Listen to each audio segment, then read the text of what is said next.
already admitted to receiving money and gifts from Vusimuzi Kat Matlala. When Nkosi returns to the witness stand today, he's expected to also answer allegations of receiving a bag full of money from Kateso KT Molefe. Thabiso Koba, Eyewitness News. The High Court in Johannesburg has reserved judgment in a matter seeking to set aside Judge Sisi Gampepe's decision not to recuse herself as chairperson of the TRC cases inquiry. Former presidents Jacob Zuma and Thabo Mbeki want the judge removed from the position, citing bias related to her position as deputy NPA head and her role in the initial TRC hearings in 1996. Gampepe's legal team has rejected the claim, insisting there is no connection between her past roles. Her lawyer Tembeka Ngcukaitobi says her previous role in the TRC is irrelevant to the current inquiry. He's also dismissed claims that her time at the NPA between 1998 and 1999 creates a conflict. The fundamental point that the judge is making is that I cannot see any logical connection, because what the subject matter is different, the temporality of scope takes me out of it. So there can be no overlapping roles. This is not a case of a person who used to be a witness or a prosecutor who's now a judge in the same cases that they were witnessing or prosecuting. A search for two men swept away by floods in Limpopo is expected to continue this morning. Both victims went missing earlier this month in the Mwanendi River in the Vembe district and Makuleke Dam in the Collins Shabane municipality. Emergency services have been working to locate them and provide relief to communities who are still reeling from the January floods and the ongoing rains. Mongezi Koko has more from Limpopo. This comes as the province continues to battle heavy and persistent rainfall, with rivers overflowing and multiple bridges washed away, including 3 bridges in Gumera village south of Musina. In a statement, MEC for Cooperative Governance Baskopo Makamu warned residents to remain alert and avoid crossing overflowing rivers or damaged bridges, noting that images and videos of people engaging in risky behavior have been shared online. Spokesperson Tsakane Baloyi. Remain extra vigilant as inclement weather persists. This is in the wake of what appears to be a continuous disregard of safety protocols. Community members are urged to report incidents immediately and cooperate with rescue teams to prevent further tragedy. Mongezi Koko, Eyewitness News.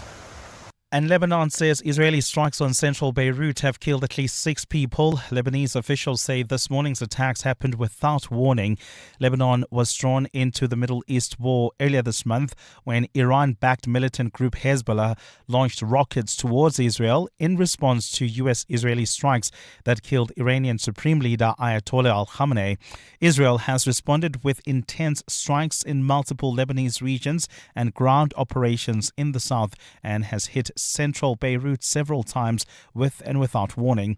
According to Lebanese authorities, Israeli strikes have killed at least 912 people since the 2nd of March, while more than 1 million people have registered as displaced. Gold is trading at $4,994.18 an ounce. The rand is at 16.67 to the dollar, 22.27 to the pound, 19.23 to the euro. Brent crude oil is at $101.95 a barrel. And in the traffic, we've got heavy traffic volumes reported on the N12 West. This is just as you leave Benoni. An accident has been reported there. It's right near Snake Road. It's causing heavy delays. Please be on the lookout there and try to use alternative routes like the R21. And there's also slow moving traffic reported on the N3 North. This is between the Airlines Interchange and Van Buren Road. That's due to roadworks. And in your sport, it's the big football story. Overnight, CAF has stripped Senegal of their AFCON title and Morocco awarded the 3-0 winners. Sundowns are back top of the Premiership table after beating Maruma Galant 3-1. Manchester City knocked out of the Champions League along with Chelsea by Leverkusen and Bodo Glimt. A partly cloudy day in store for Gauteng with showers this morning. Johannesburg starting at 15 degrees, peaking at 25. Pretoria 16 and 28. Vereeniging 15 and a high of 24 degrees. The top story in EWN this hour. Gauteng organized crime cop Fani Nkosi has been accused of spying on a police officer who was investigating suspected crime bosses. EWN, in touch, in tune and independent. For the latest, visit ewn.co.za or download the EWN app. This is Breakfast with Bongani Bingwa On 702. Let's walk the talk. Walking the talk indeed. It's 7 minutes after 6 o'clock. It's Wednesday, the 18th of March, the year of our Lord 2026. Welcome to the program. My name indeed is Bongani Bingwa. On Wednesdays, of course, we look at stories from the continent that we think you need to pay some attention to. One of the things that you'll know, of course, about African history is that we come from the oral tradition. Our stories weren't written down, but they were passed on from generation to generation to generation. There were people who were identified from early childhood, where possible, as the keepers of our collective memories, the people who listened with intent when the elders would speak, who could recount events, who could tell you the year of this drought, the year of that flood. Those are the people who told our stories, and through coming together and listening to them, that is how we preserved our collective wisdom. We're going to hear all about that from Lebo Mashile. I mean, who better to tell that kind of story than one of our greatest poets and storytellers working today? That'll be our Africa report today. And we speak to the Cocta Minister about the local government elections, but also the necessary municipal reform. It doesn't matter whom you elect, ultimately, if there is no reform. And the truth of it is most of our municipalities around South Africa are failing. So the question is, what are you looking for in a candidate or a party? What is going to make you grab as many people, bring your adult kids, make them register, make them go to the booth?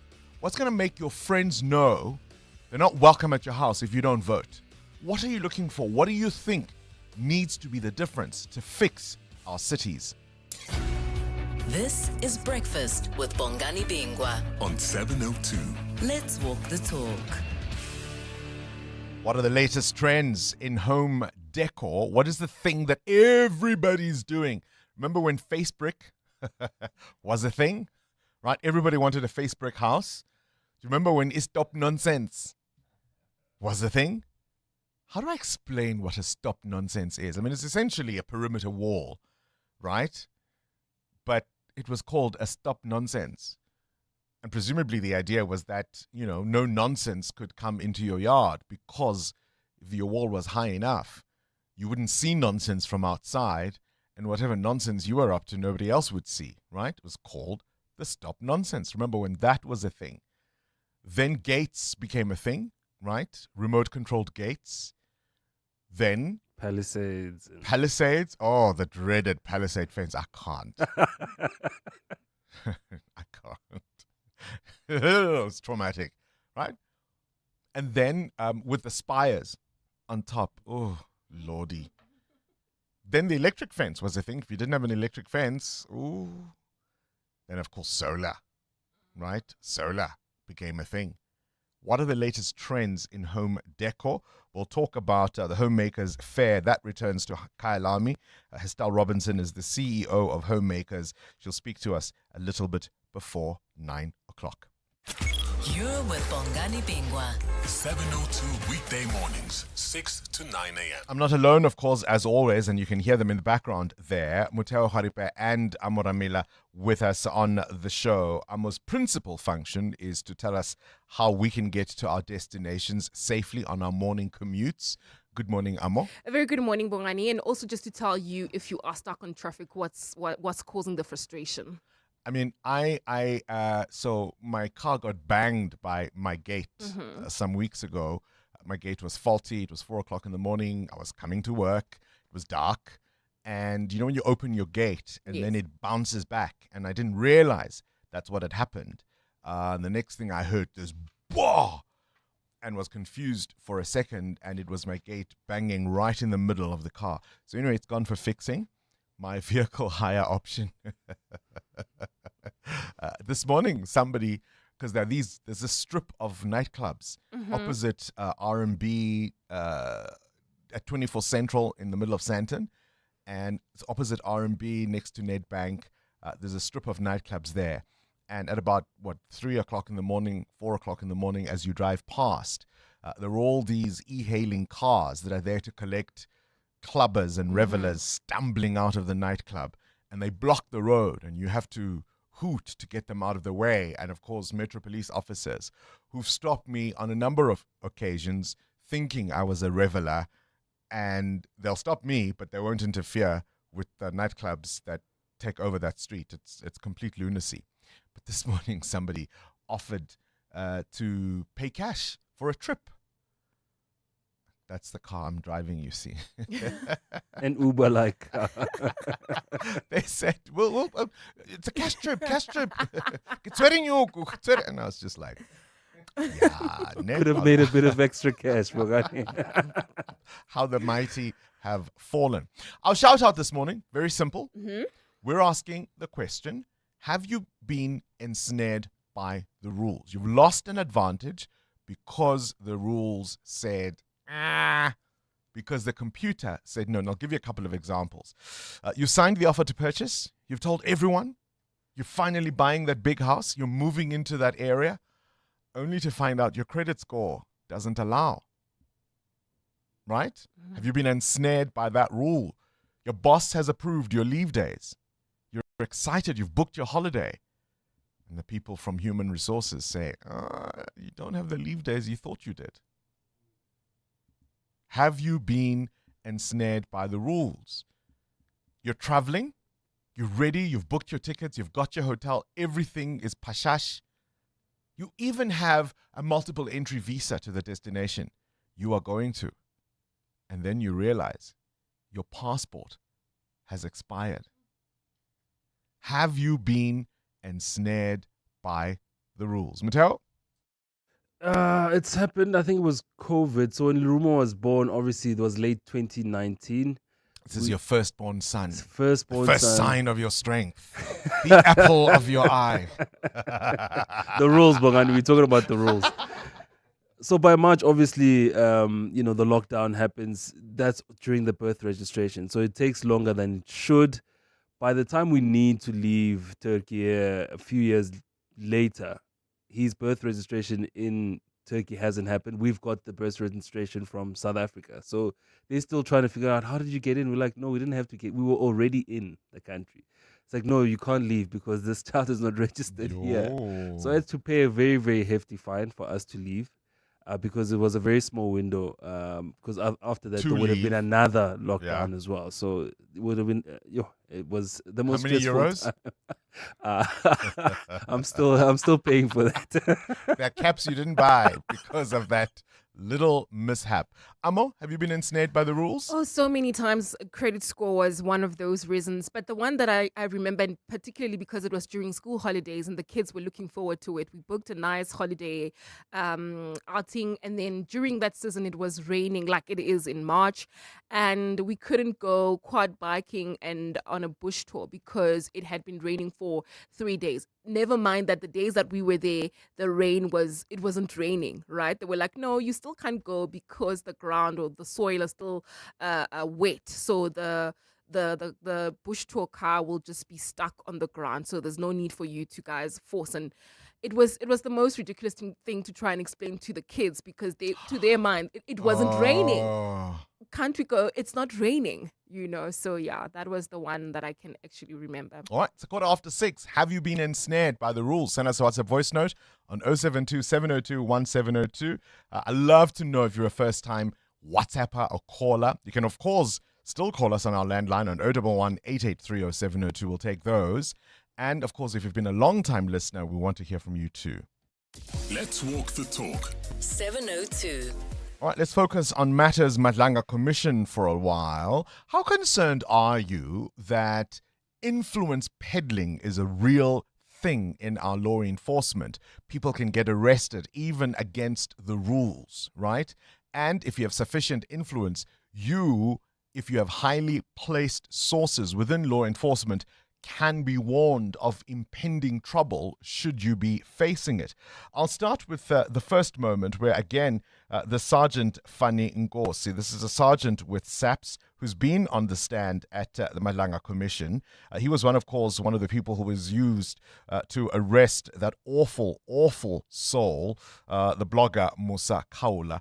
He is a vile man, and I'll say that without fear. He is a vile man, but nonetheless has rights as a citizen and resident of this country and cannot be willy-nilly arrested on a whim or because somebody powerful made a phone call. Have a listen. Just before leaving this topic, there is one issue that I want to raise. If one looks at this warrant at page 1133, the primary count is contravening Section 13 of the Cybercrime Act. Now, Section 13 of the Cybercrime Act doesn't create an offence. Mr. Chesterton, you said 1233. 1233. You were saying, Mr. Chesterton? The primary count is contravening Section 13 of the Cybercrime Act. Section 13 of the Cybercrime Act does not create an offence. It is, in fact, a definition section. So why did you arrest him? Was the question really there from Advocate Chaskelson asking Sergeant Faninkosi, and of course, as you might expect, his answer was weak. Can we then, or can I ask further, did you know what the allegation against Mr. Kawula was in relation to the Cybercrime Act? Because I've looked at the Cybercrime Act. I can't really identify with any certainty what he was alleged to have done to have contravened that act. It certainly wasn't contravening Section 13. Do you know what the allegation was that created an offence here? Yes, I know. I've noted them down. I'll tell you maybe after. Thanks. I'll tell you. I mean, and I think Musa Kawula spent a few weeks behind bars for an offence that he should never have been arrested for, and that this man can't explain.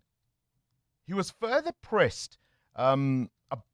This was, you have to hear it yourself, actually. At 10:30, you were called by General Mkonazi, and then immediately after your call at 22:32, he sends you a link, a YouTube link, to a song of Tupac with a great title that unfortunately I can't mention publicly. But that rap, what are the words to that rap? Do you know it? I suppose the best you can do is to flight the screenshot. Then people can see it for themselves without you saying anything, Mr. Chaskelson. If you're willing for me to say it, I'm happy to say it myself. And if it's going to be flighted, I may as well say it. It's last breathing. Yeah, a bit of a moment there. So in that exchange, Matthew Chaskelson, the evidence leader, is questioning Faninkosi about a message that he received from General Ndlandla Mkhwanazi, and that was the song, a Tupac song, Last Mother Bleep Standing. And he wanted to know, did Chaskelson, as to what that was all about and why that song was shared between the two. Now, what is Last Breathing about? What do the words say? Why would General Mkonazi send it to you? What does that rap communicate? I think the reason is myself and General Mkonazi, we love the same artist, that is Tupac. So now, on the day when we're discussing about this arrest, hey, my man, how are you feeling about this thing? Then he said, no, I'm feeling nice. I'm even cruising. This is what I'm listening. So he forwarded to me. So that, no, don't worry, because I was worried that General Mkhwanazi was stressed about what happened earlier. So I phoned him that time, hey, my man, how are you feeling? He said, oh, I'm fine, I'm good. Listen to what I'm listening. We are listening to our song. So he sent me this. Except Chaskelson would have none of it, and he says it was a song sent after an arrest, and that's what the song was all about. I'll play you that piece of audio a little later on. So we're trying to keep you up to date with the Madlanga Commission of Inquiry in case you miss it. And if you get to hear this show, perhaps on your morning commute, and you miss the proceedings later in the day, you can at least be up to speed with that. Breakfast with Bongani Bingwa on 702. Let's walk the Hotel Horipa 21 after 6. You've got a question of your own? Yeah, I want to know this morning from you and the 702 landers, Bongani, what illnesses are you concerned about in your family? Things that have appeared over generations. One that has been prevalent in your family that you're also looking out for. My father had diabetes, so that's something that's kind of at the back of my mind as now I am 40-11. High blood pressure is a thing in the family that we've all had a history of it on both sides of my family. So that's certainly something I'm watching out for. I'll tell you why I'm asking. Ooh.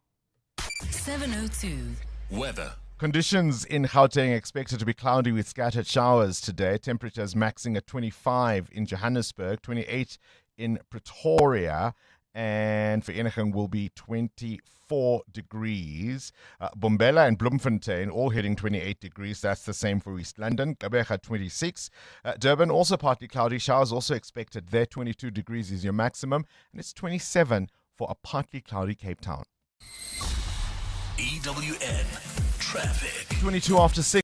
This EWN Traffic is brought to you by Ford. Live at your peak in the Ford Everest. Amo? Well, Bongani, we start off with quite a busy morning. We've got an accident reported on the N12 West. It happened right near Atlas Road. This is in the Lakefield Benoni area.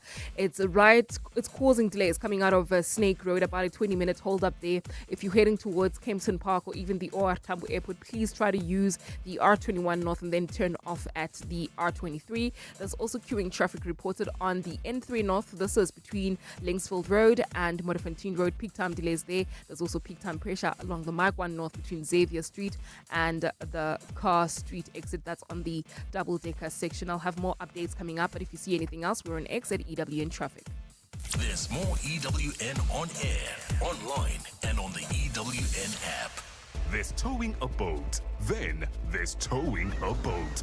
With your Ford Everest with Pro Trailer Backup Assist, making it look easy. That's peak living in the Ford Everest XLT from only $9,999 per month when financed through Ford Credit, a registered financial services and credit provider. 10% deposit, 5.85% variable interest rate, 40% residual, 72 months to pay. Risk profile dependent. Visit your nearest Ford dealer today. T&Cs apply. 702. Add your voice. Have your say. Let's walk the talk. Morning, Bongani. Talk about home decor. What is trending currently? It's Tuscany. Tuscany shape when one is extending this house. It's common, Bongani. Everywhere. Tabang. Really, Tabang? That takes me to the mid-90s, late 90s. And there was this craze about pillars. Pillars in every corner. Just didn't like that at all. Inside as well. Inside Yes. the house as well. Really? Are Tuscan villas, fake Italian villas still the thing, especially in these estates? Is that still a thing? Tabang? In 2026? I mean, I'm no property developer. Maybe I'm missing something. What are the latest trends you've noticed? We're talking about the Home Fair Expo a little later on in the show. Start your day with Bongani Bingwa. On 702. Let's walk the talk. All right, 25 after 6, things you need to know at this hour. This is a special one, right? 8 hours, one operating room, and a life-changing moment. So in Limpopo, 2 twin boys conjoined, and they were born in January. They've been successfully separated at Mankweng Hospital outside Polokwane. The delicate high-risk procedure led by one Dr. Nyaweleni Shifolaro with a full specialist team has left the twins stable and recovering in ICU. The Premier, who of course is a medical doctor herself, Popi Ramatuba, calls it a first of its kind for a rural hospital in South Africa. That's just good news. No doubt relief for that family. Let's keep them all in our thoughts. We're asking a question this morning. Have you lost out on an advantage because of the rules? You maybe felt it was unfair. Well, overnight, the new big story coming out of football is the Confederation of African Football, CAF, have overturned the result of the Africa Cup of Nations from earlier. They've announced a new champion. Morocco are now the CAF champions, the AFCON champions. You remember that walkout by Senegal in the final. In the end, the result was 1-0 to the Senegalese, but they protested against a penalty. But there was a lot of drama leading up to that game. And when that penalty was awarded, Senegal just thought that was absolutely it. And they walked off the field. Play was interrupted for about 15 minutes. Some of the players, of course, persuaded their teammates to come back onto the field and play resumed. And Senegal won 1-0. It feels unfair. It really, really does. But if you look at the rules, that's exactly what they say. It's a match abandoned if you refuse to play. It's as simple as that. Any team that refuses to play or leaves the ground before the regular time of play ends without the express permission of the referee shall be considered a loser and eliminated from a competition. In fact, there might even be other penalties, and so that's exactly what happened. Morocco awarded 3-0, and they are now the CAF champions. And you've got to have more than 7 players on the field of play. So you can't even make the argument that they didn't all abandon. 7 players or more on the play for you to constitute a team that can be considered playing. The only exception would be something like crowd violence or some kind of emergency, but even then with the referee. And the fact that the referee restarted the game, all that means is you don't get disqualified immediately. But there'll still be a process retrospectively to disqualify you, and that's exactly what has happened to Senegal. 2021, on this day, tensions between U.S. President Joe Biden, such as he was, and his Russian counterpart. Biden called Putin a killer, and this was during a television interview. The next day, Putin said, well, it takes one to know one. 4 hours of emotional debate, and Scotland's parliament has rejected a bill to legalize assisted dying. The vote, 69-57 with one abstention, followed deeply personal testimonies, but ultimately supporters argued for dignity in death, opponents warning of potential abuse. Say my name, say my name. And in the year 2000, everybody was saying it. On this day, Destiny's Child cemented their place in pop history with this song as #1 on the Billboard Hot 100, staying there for a 3 straight week reign. Say my name, say my name. If no one is around you, say baby I love you. If you ain't running game, say my name, say my name. You acting kinda shady, ain't calling me baby. 702. The newspapers. All right, if you ever wanted to know what Sifiso Zulu looks like, he is on your screen right now. There's the camera. on our YouTube channel. We're streaming live on our YouTube page. And he's going to tell us what story has piqued his interest internationally, I think. That's right, Bongani. Argentina has officially left the World Health Organization, which is the agency of the United Nations that's responsible for international public health. Last year, they sent a request to the WHO asking to basically withdraw from the organization. Argentina said that the organization's management of the pandemic, the COVID-19 pandemic, along with some decisions that were made by its former president, led to the country to the longest lockdown in the country in the country's human history, and made Argentina vulnerable to political influence by some countries, and therefore they decided to leave the WHO. That's how far Trump's dollars can go. EWN Business. Mutel, you want to know, is it asthma, diabetes, hypertension, mental health issues? What illness are you concerned about in your family? One that's been prevalent?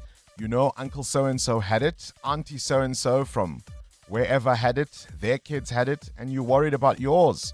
What prompts the question? Well, that worry, Bongani, of course, comes with a lot of consumers going for medical aid cover. Discovery Health Medical Scheme contributions will increase for 2026 from April, so that's next month, following a decision by the scheme in October to defer these for 3 months. On average, contributions across Discovery Health plans will rise by 7.2% for the remainder of this year, with 65% of members experiencing a 6.9% increase, and the balance of the members seeing a 7.9% rise in contributions. Now, the increase at Momentum and Fed Health are both in excess of 9.5%, with Momentum at 9.9%, Fed Health at 9.6%.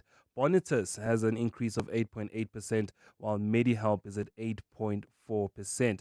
Now, in South Africa, medical aids are legally mandated to cover a specific set of illnesses known as prescribed minimum benefits, which include 26 chronic diseases and over 270 other diagnostic pairs. Hypertension or high blood pressure, top of that list. Diabetes type 1 and 2, high demand for coverage for that. Asthma, the common respiratory condition requiring regular maintenance medication. Cardiac failure, as well as HIV/AIDS in the country. One of the top 5 of those that are covered in South Africa. But of course, these increases are above inflation, so they will hurt your pocket. Yeah, It's that a 2 grudge months payment. is over. Yeah, 3 months is over. Says the 1st of April next, right? Oh, gosh. Where's the rand? 16 Rand 66 against the US dollar, gaining on it this morning, 19 Rand 23 against the euro, and at 22 Rand 27 cents against the British pound. Price of gold at $4,991 an ounce, while platinum is at $2,108. Brent crude at exactly $100 a barrel. More business after 7. Well, one prescribed minimum benefit on 702 is Eyewitness News. And this one is brought to you by Momentum. Financial advisors help you have a better shot at generational wealth. Speak to a Momentum accredited financial advisor. Momentum is part of Momentum Group Limited, an authorized FSP and registered credit provider. Spiso. Thanks, Bongani. Good morning. We start in Limpopo, where a search for 2 men swept away by floods is expected to continue this morning. Both victims went missing earlier this month in the Mwanendi River and the Vembe district and Makuleke Dam in the Collins Chabane municipality. Emergency services have been working to locate the victims and provide relief to communities that are still reeling from the January floods and the ongoing rains. The National Consumer Commission is urging owners of certain Lexus car models to return them to authorized dealerships following a recall. The LX500D F Sports and the LX500D over tail models bought between the 13th of March 2025 and the 16th of January this year have been affected. The Commission says the recall is due to faults in the model's automatic transmission systems.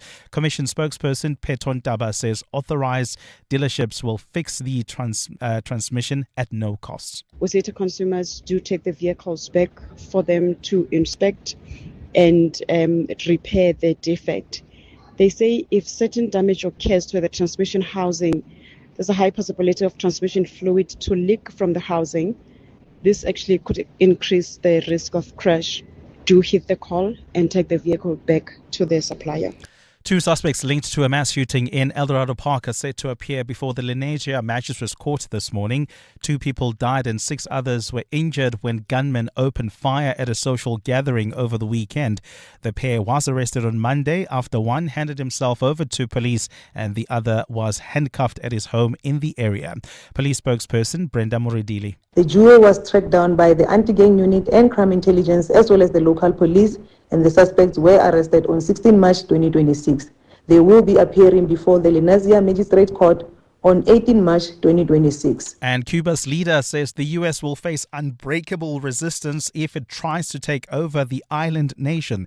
Cuba's government is under increasing pressure, with Washington enforcing an oil blockade and openly stating it wants to end the nearly 7-decade-old U.S. standoff with the one-party communist state. U.S. Secretary of State Marco Rubio says Cuba's decision, announced this week to let exiles invest and own businesses, did not go far enough to allow free market reforms that the Trump administration demands. President Donald Trump, who has heaped pressure on Cuba's communist government, said on Monday that he would take Cuba, adding he will be doing something with Cuba very soon. But his Cuban counterpart, Miguel Diaz-Canel, was defiant in the face of Washington's threats.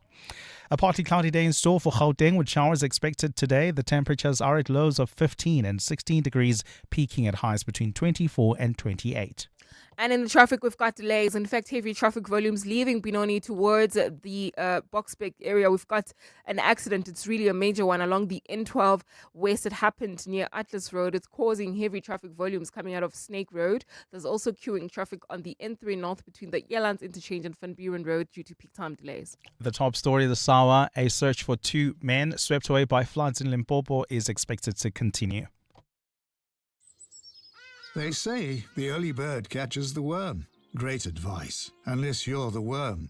Generic so-called wisdom doesn't work for everyone, so I settle for a financial plan that's one size fits some. Momentum accredited financial advisors take the time to get to really know your unique situation. Advice meets your context. Momentum, your journey to success. Momentum is part of Momentum Group Limited, an authorized financial services and registered credit provider. Part of the 702 family. My name is Ephraim Morobela. I'm from Midrand. I'm one of the 702 listeners. What I enjoy is different people's perspectives as well as presenters who give a different perspective with regard to what is happening all over the world. Welcome to our 702 family. Let's walk the talk. Switching to Outsurance Business Insurance was a quick process. I saved a lot of money. Outsurance Business Insurance clients know that it pays to switch. And did you know you could get a massive 20% discount on your business insurance premium when you switch? For boutique hotels, catering companies, and all other businesses. Get a quote today and see why it pays to switch to Outsurance Business Insurance. Visit outsurance.co.za or call 08600 60,000 today. Licensed insurer and FSP. TCs and information online. How's it, Doff? How's it, Savvy? Why are you sitting in your driveway all by your lonesome, Doff? Selling my car, Sav. I don't trust the internet. I like to wheel and deal my own wheels. That's how you make way more, Sav. Okay, so where's your car now, Doff? Potential buyers took it for a test drive. When did they take it for a test drive, Doff? 3 days ago. Should have sold it to We Buy Cars, Doff. Yeah, Savvy. Don't be doff, be savvy. We buy cars geared for a fast, safe sale, geared for you. The pain of losing a loved one is never easy. It will leave you feeling overwhelmed. At Clientele, we understand that burying loved ones with dignity truly matters. Our funeral plans pay out cash within just 24 hours, and you receive 200 Rand airtime when you claim to make those important calls. Plus, we cover up to 13 people on one plan. SMS funeral to 31586. That's 31586. Clientele Life is an authorized FSP and licensed life insurer. T's and C's online. Standard rates apply. Some holidays give you the beach. Some give you the bush. What if one destination gave you both? This July, a world-first travel experience arrives in KZN with the opening of Club Med South Africa Beach and Safari Resort. To celebrate, 702 and Club Med South Africa are giving you the chance to win an all-inclusive beach getaway for two worth 70,000 Rand. Are you ready to experience the ultimate escape with Club Med? Tune in to 702 Afternoons with Relebohile Mabocha, weekdays between 1 and 3 p.m. to find out how to enter. Club Med South Africa Beach and Safari Resort on 702. T's and C's and more on primemeterplus.com. Coming up in the next hour, what's the question? And it's brought to you by Outsurance. 3,000 Rand in cash is up for grabs. First, 1,000 Rand for the answer. Send us based on anything that piqued your interest during the show. WhatsApp us your name and the answer to 072-702-1702. Then later, someone asks a question to win 2,000 Rand. Now, you always stand a better chance of being selected if you've SMS'd out to Outsurance to get yourself a quote. So do it now. SMS out to 45142 and you could save on your car insurance. 702. WhatsApp Bongani on 072 702 1702. Hey, morning bongs. Obreen Fosloras. No, Bongani, Tuscan is out.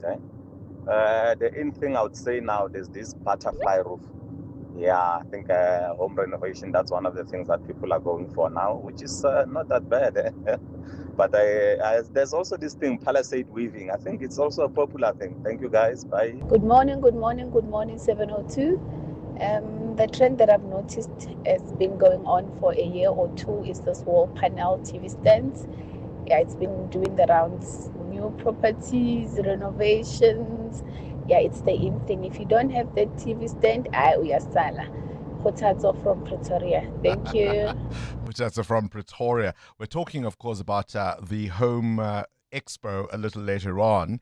And I was asking, what are the new trends in terms of people building or decorating their homes? I've just Googled the picture of a butterfly roof.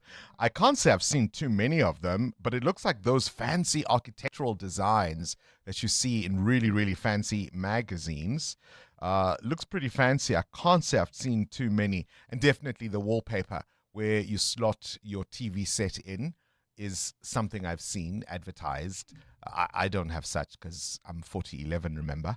I haven't decorated in quite some time. What are the trends you know? Morning, Bongs. Morning, Till. Till, when you speak about diseases that are in the family, man, our family got a long history of prostate cancer, my guy. And I'm over 40 right now. I'm even skeptical about going to test and all that. But yeah, it's prostate in my family. Thank you. That's all the more reason you need to make sure you test regularly. That's not a reason not to test. If anybody ought to test, it's you who's concerned about it, and because you know there's the family history. And depending on early detection, there are things that can be done to try and manage it and prevent it from becoming a much bigger problem that will be too difficult to reverse. No, please. Test, test, test. Please. EWN Sport. Cindy Paluta, I mean, it is absolutely the biggest story anybody's going to be talking about today. You woke up. I want you to tell the listeners what you said off air, because So you were shocked. Okay, so first thing, when I obviously Champions League kicks off too late, all of that kind of stuff, right? So after the Sundowns game, obviously went to bed, and then I opened my Soccer Net, which is the ESPN app, to just get all the scores, and there I saw on the front page Morocco crowned champions, and I was like, what is wrong with my phone? It's glitching. Why is it bringing me like, hang on, Morocco didn't win this. Senegal. And I was so confused. I closed the app and then I went to Supersport because I was like, something's wrong. And then I got the scores, only to then open the Instagram and see BBC Sports saying Senegal have been stripped of their AFCON title. Morocco have been awarded winners. And I was like, oh, this is a huge story. Because remember at the time, Bongani, we were chatting about it in January when Senegal won 1-0, but the game, they had gone off for about 10, 15 minutes, as you've been discussing on the show so far. And then we actually at the time said, this is the most bizarre thing we've seen in world football. Like, how is this allowed? Like, you can't just, oh, the other team got a penalty. Sorry, we're not going to play. We're going off. Especially that, because there were lots of shenanigans, you know, in terms of how the Senegalese players were treated, the spying on their practices, there was the towel issue, there was the hotel, blah, blah, blah. All of that led, I think, up to a boiling point. But the difficulty they have is that the reason they left, their direct protest, was a footballing issue. Yes. It had to do with the actual game itself. You can't usurp the role of the referee, I'm afraid. No, so this is very different to what you see abroad when players refuse to play because of a racist incident on the pitch. Like you say, it's football related. But I use Orlando Pirates as an example here. They will tell you when you go into Africa and you play CAF Champions League, it is hostile. You have green lasers in your face. That's why when we watched the AFCON final, people were like, why are they shining lasers at the goalkeeper's eyes? I'm like, this is how it is when you play football in North Africa. So the right decision has been made legally. The right decision has been made in terms of football, because otherwise what will happen then if you're watching your Sunday Premier League game and now the team goes, sorry, I don't think that's a penalty, and they go off for 10 minutes and there's no consequences to actions. This is what happens in life. There's consequences to actions. I asked the producers and we looked at the rules, because it seemed like a unfair decision so many weeks later. But all that happens when a referee resumes play is that only prevents you from immediate disqualification. But they can apply it retrospectively later. And as far as the game, Law 3 says a match cannot continue if there are fewer than 7 players on the field. And so you can't even argue that some of them stayed. You know, that not all of them left. 7 or more to constitute a team, I'm afraid. My only gripe about this decision is that it should have come sooner. The rules are the rules. And if you're going to, you got to enforce rules straight away. Right. Anyway, the story that I would have led with this morning, Mamelodi Sundowns are back top of the Betway Premiership table. They beat Murumagulans 3-1. Mokoena scored 2 goals to put Sundowns 2 points ahead of Orlando Pirates. Coach Miguel Cardozo. I'm not absolutely satisfied, of course, despite I'm happy. But I saw something that is important to have on football when things don't go the way technically you want to take them. I think the game was not technically a good game at all, but we saw a hell of a fight in terms of understanding what to do in every moment, especially during the second half, towards the direction that we had to go. That was the 3 points. Tonight, Stellenbosch against Golden Arrows. Manchester City are out of the Champions League. They lost to Real Madrid 2-1. City's hopes of a comeback quickly dashed when Silva was sent off in the 20th minute. Vinicius Jr. scored an early penalty. Sporting pulled off an unbelievable comeback. They overturned a 3-goal deficit in advance after Bodo Glimt beating Bodo Glimt 5-0. PSG humiliated Chelsea on aggregate 8-2 after last night's 3-0 win to advance with Arsenal, who beat by Leverkusen 2-0. The goals from Eze and Rice. FIFA seems to have rejected Iran's attempt to move their World Cup matches from the US to Mexico. The president of Iran's Football Federation had said negotiations were underway, but FIFA said in a statement it was looking forward to nations competing as per the match schedule.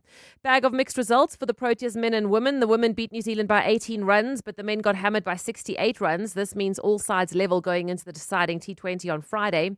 And in the One Day Cup, Boland crushed the defending champions Dolphins by 9 wickets. The Dolphins have won only 1 of 6 games played so far. Later today, the Lions are taking on Tuskers and the Warriors welcome the Titans. Cindy Paluta, Eyewitness News Sport. What's going to happen now? I understand the trophies with the FA of the Senegalese, but what about the medals, the gold medals that the players won? They'll have to return them? What's going to happen? This is interesting, and I think it took a little bit long for this decision to take place.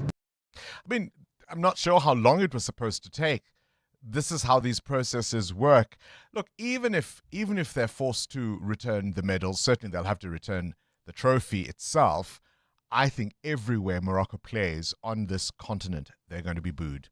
The brainy kids of the Whiz Quiz on 702. Good morning. My name is Mossy. I'm 13 years old and I go to Cornerstone College. When I grow up, I want to be a paleontologist, and I can't wait to play the Whiz Quiz with Uncle Bongani. That's one of the most fascinating careers. I remember speaking to the famous Richard Leakey from Kenya, and of course his family involved in paleontology for a very, very long time. Will you walk away with 10,000 Rand, though, or will we have to search it amongst the fossils? 702. Coming up at 7:15, the big interview. EWN Traffic. The CWN Traffic is brought to you by Outsurance. SMS out to 45142 now. You could save on your car insurance if you don't ask them for 500 Rand. You were telling us about a crash on the N12 West, Amo. That's correct, Bongani. It's still there in the Lakefield, Benoni areas. It's causing massive queues at this particular moment as you come out of Snake Road. About a 30-minute hold up there. Please try to use alternative routes, especially if you're heading towards areas like Germiston as well as Boksburg. Please try to use the N17 West instead. If you're traveling on the N3 North, we've got bumper-to-bumper traffic between the Airlines Interchange and Van Buren Road. That's due to the long-term roadworks that are taking place along this route. Please be on the lookout there. There's also queuing traffic, bumper-to-bumper delays on the M1 North. This is between Boyson's Road and the double-decker section. This will cause you about a 40-minute hold-up heading towards the Joburg CBD. I'll have more updates coming up. Stay tuned. There's more EWN on air, online, and on the EWN app. You know that feeling when the cashier tells you the item is on sale? Well, that's how good it feels to see Outsurance pointsmen on your route. Everyone breathes a little easier knowing they're on our roads because they ease traffic congestion so we can all get to where we need to be quickly and safely. They've done it for 20 years in proud partnership with 702. Outsurance is a licensed insurer and FSP. Vodacom's Red Hot Deals presents 2 iPhone 15 128 gig smartphones for just 1,099 per month over 36 months on a 1 gig Red Core plan. Plus a Flexi 90 plan on the second device. You save 4,680. Now that's an extraordinary deal. Miss it, miss out. Available in-store and online. T's and C's apply. Further together, Vodacom. Safety begins in our homes, our streets, and our communities. Government is working to ensure that every person in South Africa feels safe. Based on the President's commitment during the State of the Nation address, the South African National Defence Force is being deployed to support the South African Police Service in crime prevention operations across selected areas in Gauteng, Western Cape, Free State, Eastern Cape, and the Northwest. Their role is to support the South African Police Service to protect communities and strengthen safety where it matters most. Fighting crime needs all of us. If you see criminal activity, speak up. Report it to your nearest police station or call Crime Stop on 0800 10 111. Working together for a safer South Africa. A message from the Government Communication and Information System, the GCIS. Let's hear from Chantal and Mel, owners of Jelly Body and Nail Studio, why it pays to switch to Outsurance Business Insurance. We were with our previous insurer for about 4 years, and when we decided to switch, it was actually a flawless process. It definitely pays to switch. For beauty salons, convenience stores, and all other businesses, get a quote today and see why it pays to switch to Outsurance Business Insurance. Visit outsurance.co.za or call 08600 60000 today. Licensed insurer and FSP. TCs and information online. Who is the whizziest of them all? It's the Whiz Quiz on 702. Let's give away some cash, shall we? Musi is our contestant this morning, 13 years old, fascinated by the past and what it means for us today. Musi wants to be a paleontologist a little later on. Musi, anyone you want to say hi to this morning? Yes. I would like to say hi to all my uncles and aunts that are listening right now. I'm sure they are all crossing their fingers for you. All right, Musi, let's do this. KG, start the clock. True or false? Carrots and spinach are rich in vitamin A. False. It's true. What sport does Kurtley Arendse play for South Africa? Cricket. Rugby. What is 25 plus 26? 51. Correct. On which continent is the country Tanzania? Tanzania is in Africa. Correct. Which of South Africa's neighbors is larger, Eswatini or Lesotho? Eswatini. Lesotho. True or false? A millennium is equal to 1,000 years. True. Correct. Which skilled person beginning with P installs water pipes and bathroom taps? Plumbers. Correct. Complete the saying, you're looking for a needle in a what? In a haystack. Correct. The names Billy, Nanny, and Kid refer to what farm animal? Pardon? The names can't complete the question. The names Billy, Nanny, and Kid refer to the farm animal goat. That's the answer we were looking for there. Goat. Not the easiest of rounds for you, Musi, I'm afraid. 500 Rand, though, is still a tidy sum. No doubt. At 13 years old, you'll find something to do with it. Join us tomorrow for the Whiz Quiz. The brainy kids of the Whiz Quiz On 702. 702. The Africa Report. An Africa report with a difference this morning. Storytelling and the oral tradition are part and parcel of being African for centuries. Our history, our memories, our stories were told around fires. There were people who would be identified as repositories of that memory, who would pass on the wisdom and the lessons learnt to the next generation and the next and the next. And who better to tell us about this tradition and her latest work than the poet and storyteller extraordinaire, Lebo Mashile, who joins us now. Lebo, always a pleasure to have you on the show. Thank you for your time this morning. Oh, such a gift to be with you, Bongani. Thank you so much. Thank you for always showing love and support to the things that I'm working on. I appreciate it. Listen, it's not hard to do because whatever you do, I always think is magic. You are, of course, talking to us in part because of being part of The Moth. This is now your non-profit hosting a special main stage event. Tell me a little bit about it and how really, I suppose, storytelling is such a part and parcel of African culture and tradition. Oh, thank you for asking that. The Moth is an international storytelling movement. It is a digital portal that has over 60,000 stories that have been recorded over the course of 30 years at live events all around the world. This is the second time that they're doing the Moth in Johannesburg, but the Moth has been going for years and years and years. And the whole purpose of the events is to gather people together to hear individuals tell first person stories. So people get up one by one. 5 people in an evening will stand up and tell a story that is about them. It's something that actually happened. So it's an I story. It's not a story about something that happened to somebody else. It's a story about what happened to the individual who's telling the story.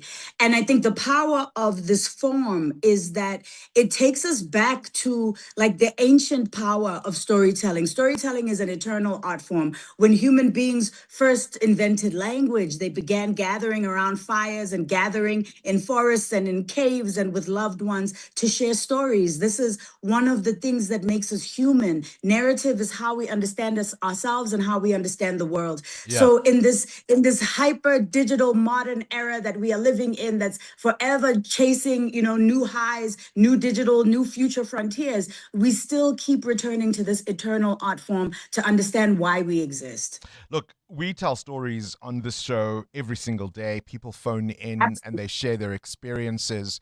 And the difference, I suspect, between your own story and even, say, an opinion is you are the foremost expert on your story. You know what it felt like. You can remember the smell. You know what the touch was. You were in the room. But the other thing about storytelling is that as different and as unique as each of our stories may be to us, there are so many people who can relate. Absolutely. And in that way, that is the power that storytelling has to collapse borders. We all read, news headlines with everything that's happening in the world. This is how we keep ourselves abreast of what's going on. But there's a fundamental difference between reading a news story about what is happening in Palestine and listening to a poet or a storyteller tell a story about their experience of being there, of living there, of being from there. Stories collapse borders. They help us to see inside of realities and inside of people that we never thought we would see inside of. All of a sudden, we're able to humanize subject matter that we never thought we could personally identify with. So we can put ourselves in other people's shoes. Who are we going to hear? I mean, I was at the last Moth event at UJ. Who can we expect to see this year, and how do you choose your storytellers?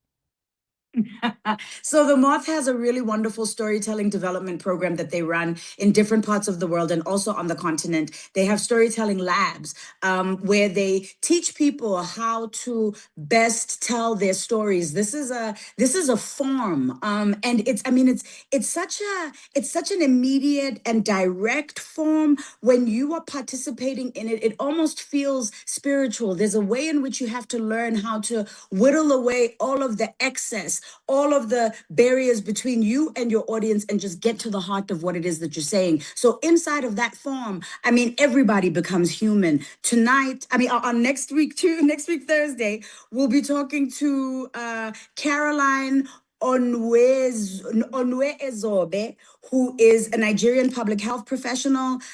We've got Bernard Mugweru, who is a human rights defender from Kenya. Our very own Lebogang Mogashwa, who is from Polokwane, South Africa, but who's best known for being the creator, the writer and creator of the Netflix series Savage Beauty. And we've got Brian Tuyabage, who is from Kampala, Uganda. He co-founded Mama Ope Medicals to reimagine how we diagnose respiratory diseases. So we've got different people from different parts of the continent, different sectors, health, the entertainment industry. But the beauty of this is realizing that all of us are held together by human experiences, and that I think our continent offers us multiple gifts, a hybrid reality that allows for people to have the kind of experiences that you really don't find anywhere else.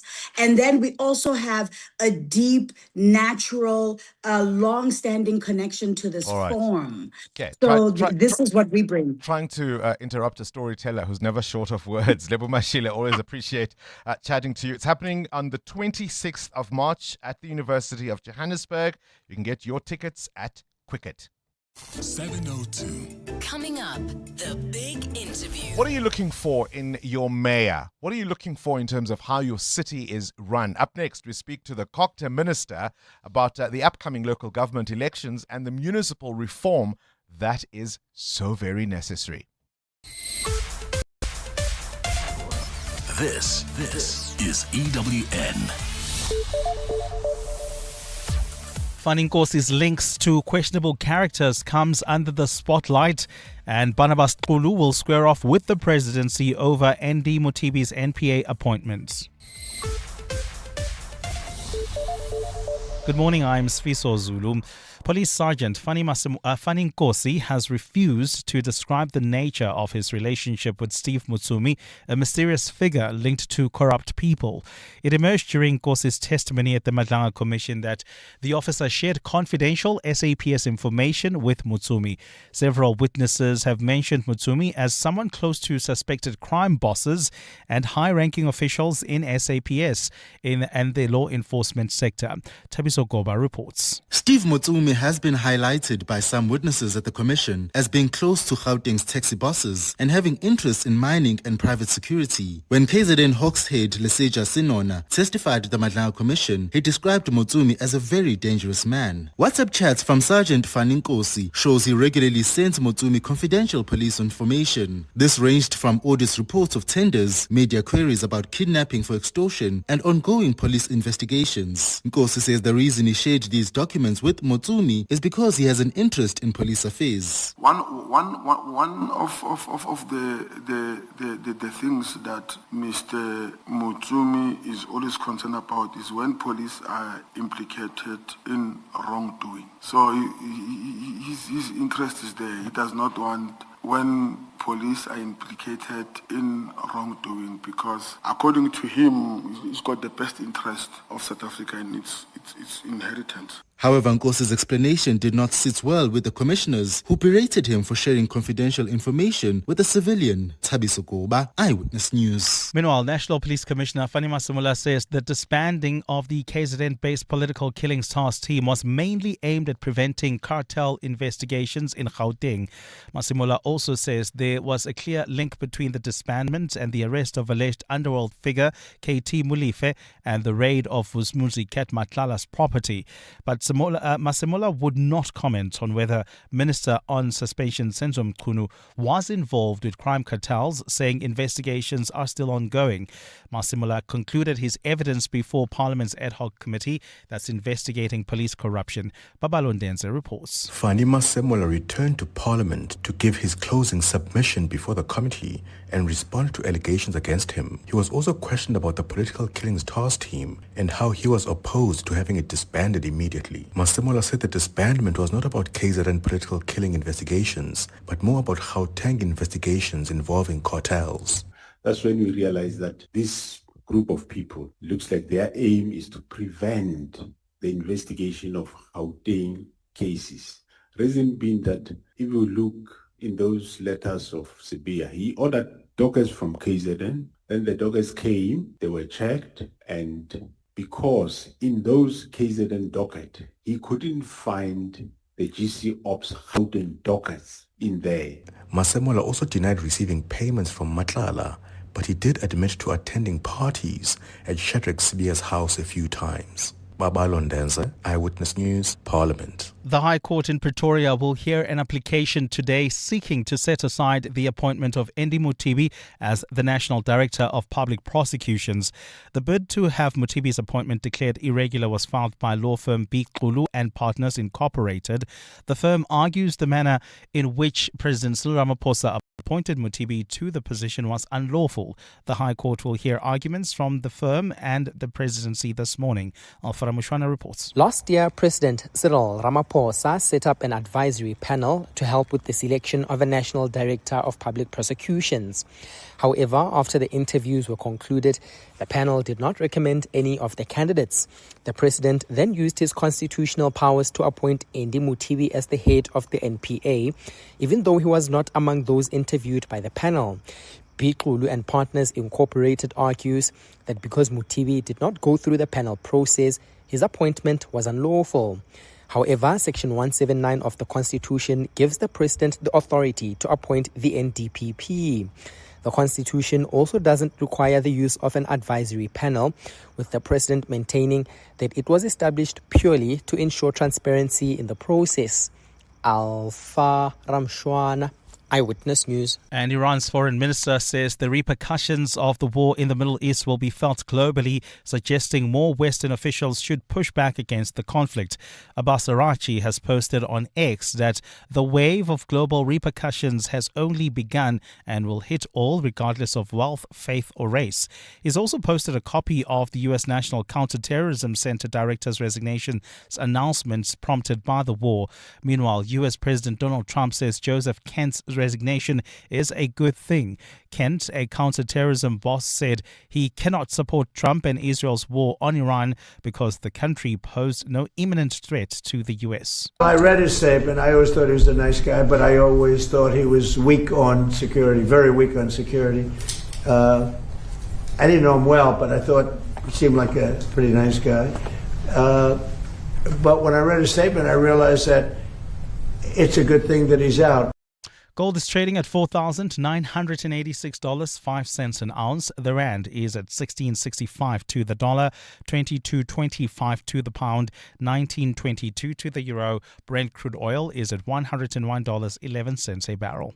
And in the traffic, we still have got queuing traffic on the N12 West between Snake Road and Atlas Road. A major accident scene reported along this route is causing heavy traffic volumes. There's also queuing traffic along the Mark 1 North between Boysons Road and Empire Road. This is due to peak time delays. Peak time delays are also reported on the M2 West between Heidelberg Road and the Crown Interchange. And in your sport, Morocco given the AFCON title after Senegal is stripped of the win by CAF. Sundowns 2 points clear at the top of the Premiership table after a 3-1 win over Galants. And Arsenal to play Sporting in the Champions League quarter-finals as Manchester City and Chelsea are knocked out. A partly cloudy day in store for Gauteng with showers. Johannesburg is at a low of 15 degrees, peaking at 25. Pretoria 16 and 28. Vereeniging 15 and 24. The top story in EWN this hour. Police Sergeant Fanning has refused to describe the nature of his relationship with Steve Mutsumi, a mysterious figure linked to corrupt individuals. EWN, in touch, in tune and independent. For the latest, visit ewn.co.za or download the EWN app.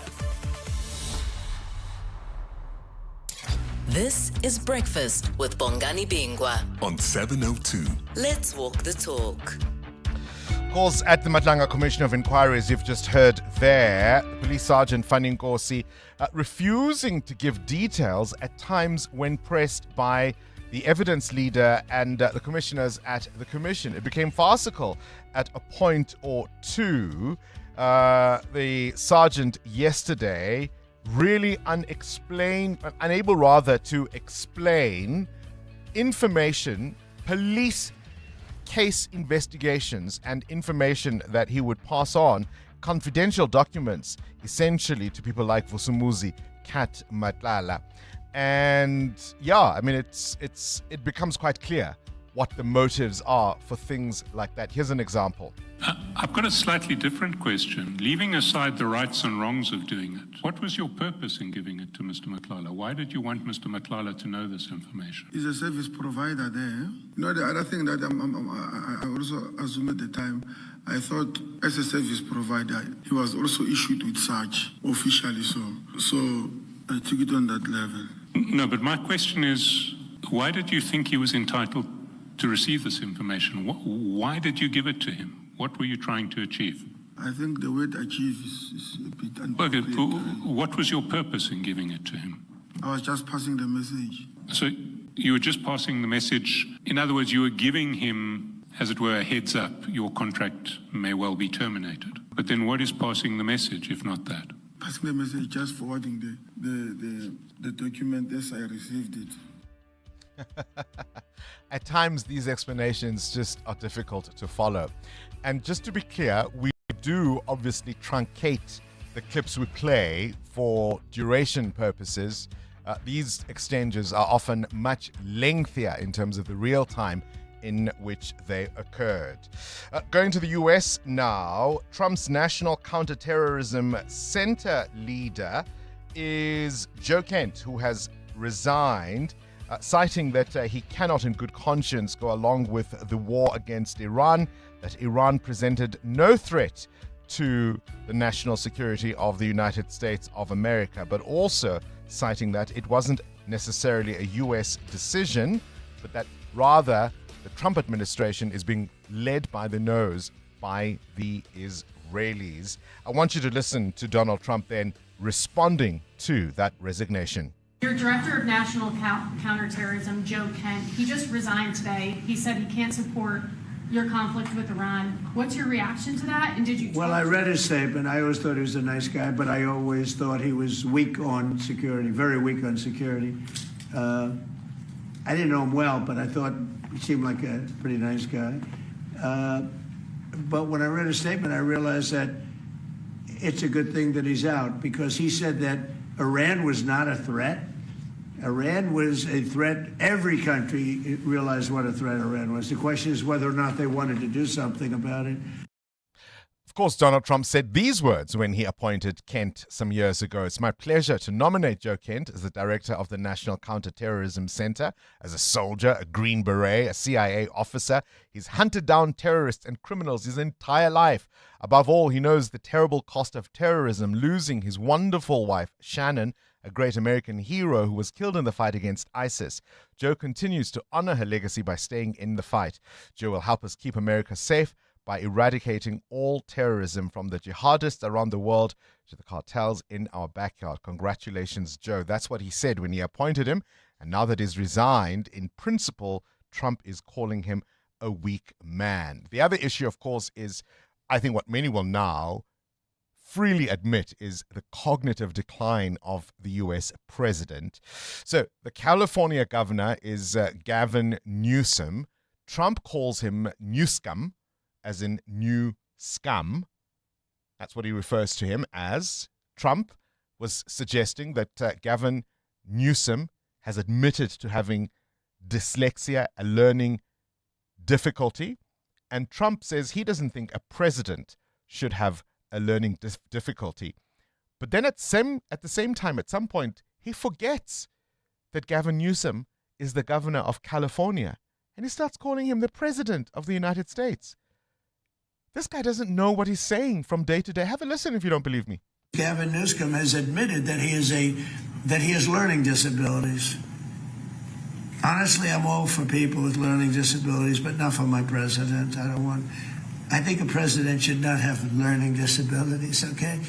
And I know it's highly controversial to say such a horrible thing. The president of the United States, Gavin Newsom, admitted that he has learning disabilities, dyslexia, everything about him is dumb. Isn't that ironic?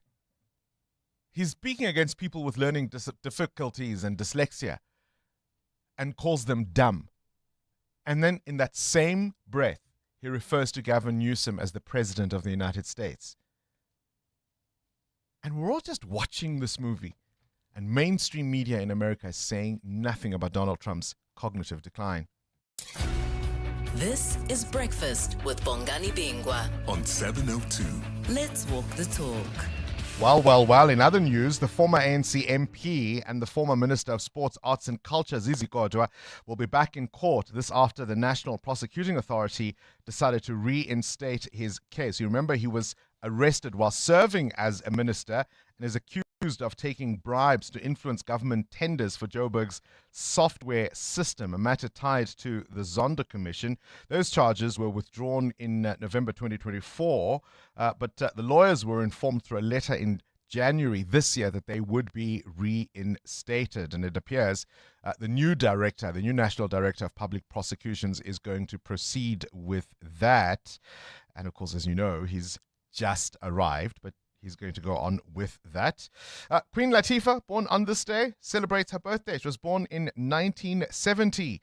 What's your best or favorite song from Queen Latifah? Ladies' Night? Perhaps her role in Chicago? She earned an Oscar nomination for that. Happy birthday to the Queen. 702.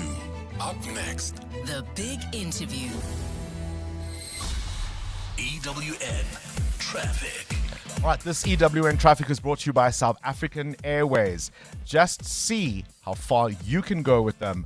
Book at flysaa.com now. Amo, delays on the November 1 South. That's correct, Bongani. Heading towards Fourways, queuing traffic between Rivonia Road and Winnie Mandela Drive. Speaking of Winnie Mandela Drive, delays between Witkoppen Road and the N1. Peak time delays have been reported here. There's also queuing traffic along Malibongo Drive towards the N1 as well as Beyers Naudé Drive towards the N1. So if you're traveling within the Randburg as well as Fourways areas, do expect those peak time delays to affect your trip this morning. I'll have more traffic updates coming up. Stay tuned.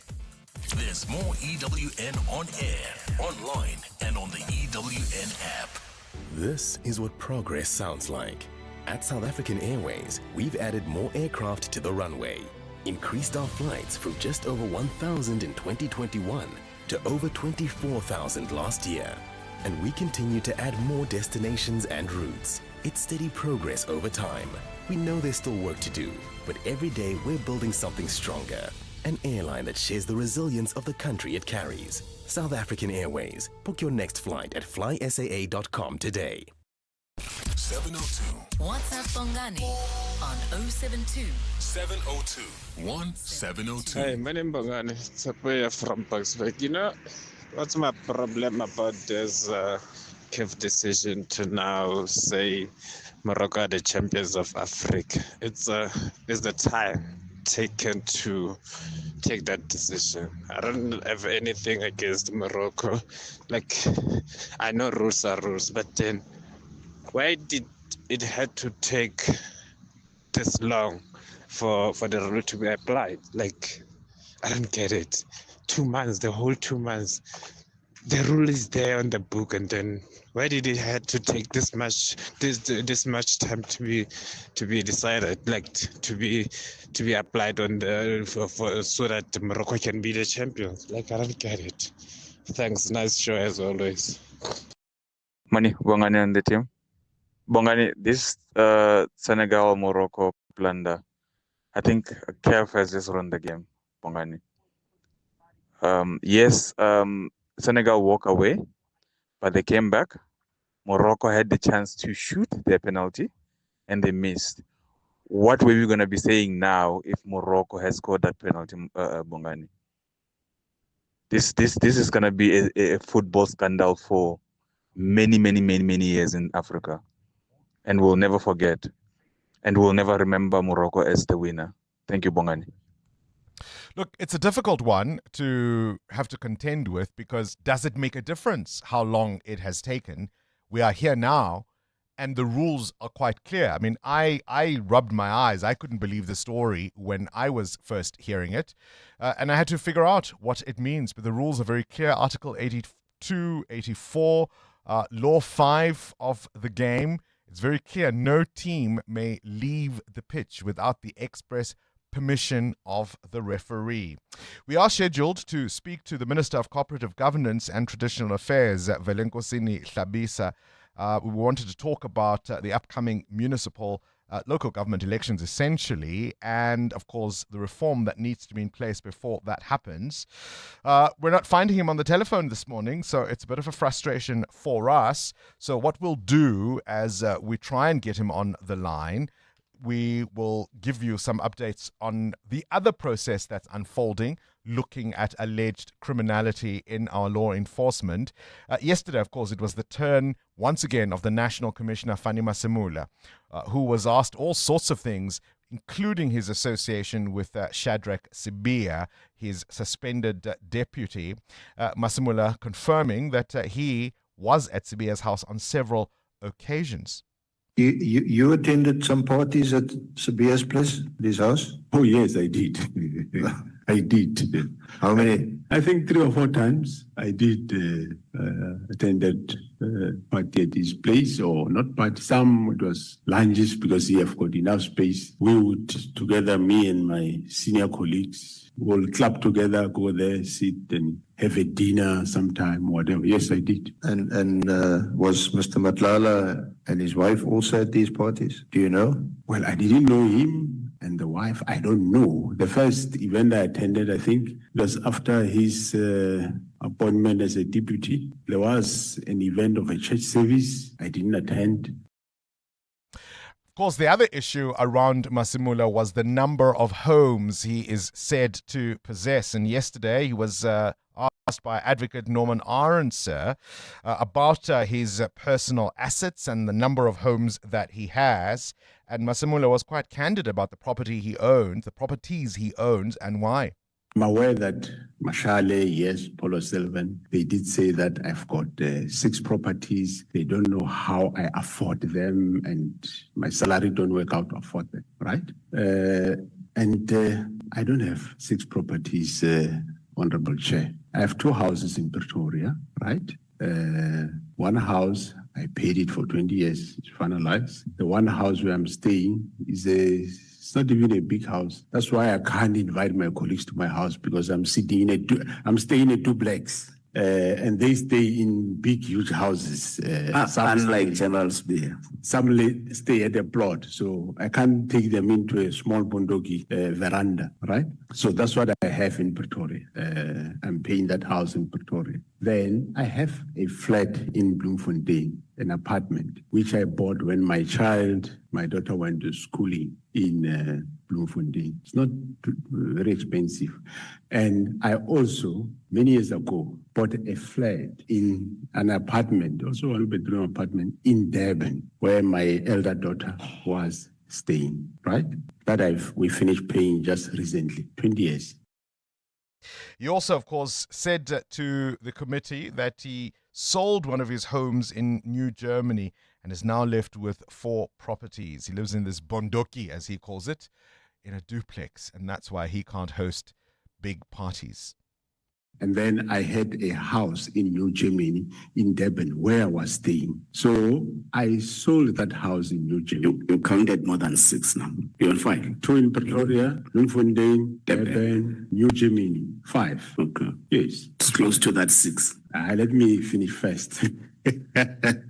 All right. So it's 5, right? But the New Germany house has been sold long ago. So I'm left with the 4. So I don't know, but what I understand, remember, I'm not paying only all these 4 houses by myself. I'm paying only 2 houses, the ones in Pretoria. My wife is paying the house in Bloemfontein and the flat in the apartment in Durban, right? She's working, she went on pension, she was a major general, she can afford to pay them.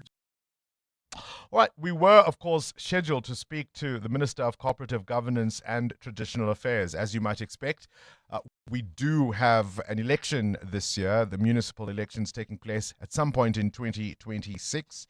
There's a lot of reform that needs to be in place between now and then. We wanted to speak to the Minister about the key priorities and how to really have a plan that will help stabilize our municipalities. Many of them, as you will well know, are in all kinds of disarray, roads in a complete state of disrepair. And I'll share perhaps a story I'm connected to. Family members traveling to the Eastern Cape just this past week hit a massive pothole. A tire is burst. The car rolls over. 2 people in the vehicle, sisters to the deceased, whom they were on their way to go and bury, pass away. And there's a 12-year-old who was also in the vehicle, sitting at the back, no seatbelt, of course, on, because, again, they were sitting at the back, fighting for her life now in hospital in ICU. Now, potholes don't necessarily always lead to that kind of tragedy, but it's certainly part of the conversation around making sure that our cities are functioning, and quite frankly, many of them are not. We're not able to get the minister on the phone this morning, so we can't force him to answer the phone. Maybe he forgot. Part of the difficulty we have is that it was his people who reached out, and we thought, yes, that's a timely conversation, we'll have it. And now, Angaz. EWN Traffic. Amo, let's catch up with the roads. What are we seeing?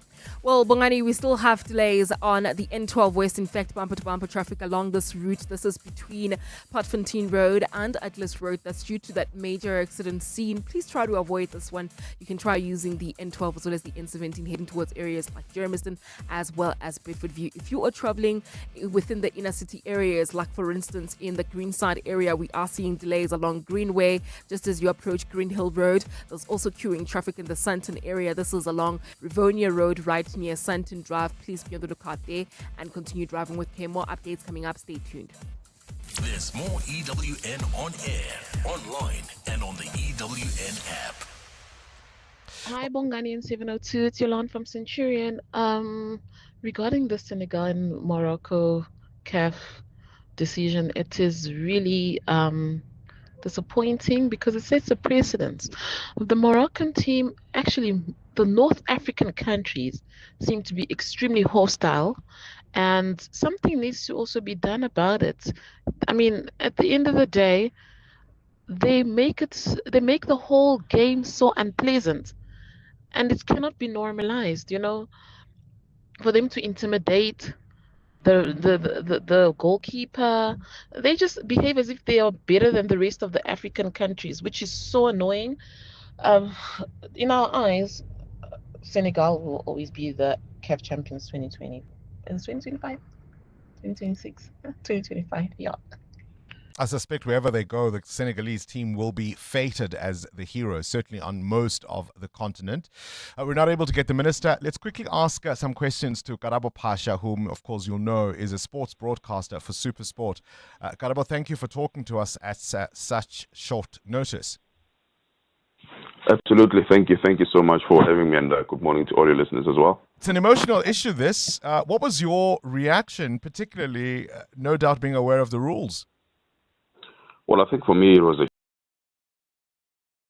Karabo, are you there? We lost you. We lost you for a signal, just an issue. We lost you for a bit. Karabo, are you there? Can you hear me now? Not really. Try? Can you hear me now? Yes, much better. Ah! It's just that kind of morning, isn't it? When it's not your day, it's not your day. I feel like a Senegalese player right now. EWN Business. We'll try and catch up with Karabo Pasha. We'll speak to him a little after 8 o'clock to get his views and his response to the news that came out overnight. In the meantime, let's talk business. Old Mutual's earnings jumping up 24% and a strong performance domestically. Yeah, Old Mutual reported a strong set of results with operating profit rising 13% to 9.8 billion rand. Headline earnings also climbing 24% to 8.3 billion rand, supported by strong performances in South Africa and Malawi. The group's life and savings business saw sales go up 3%.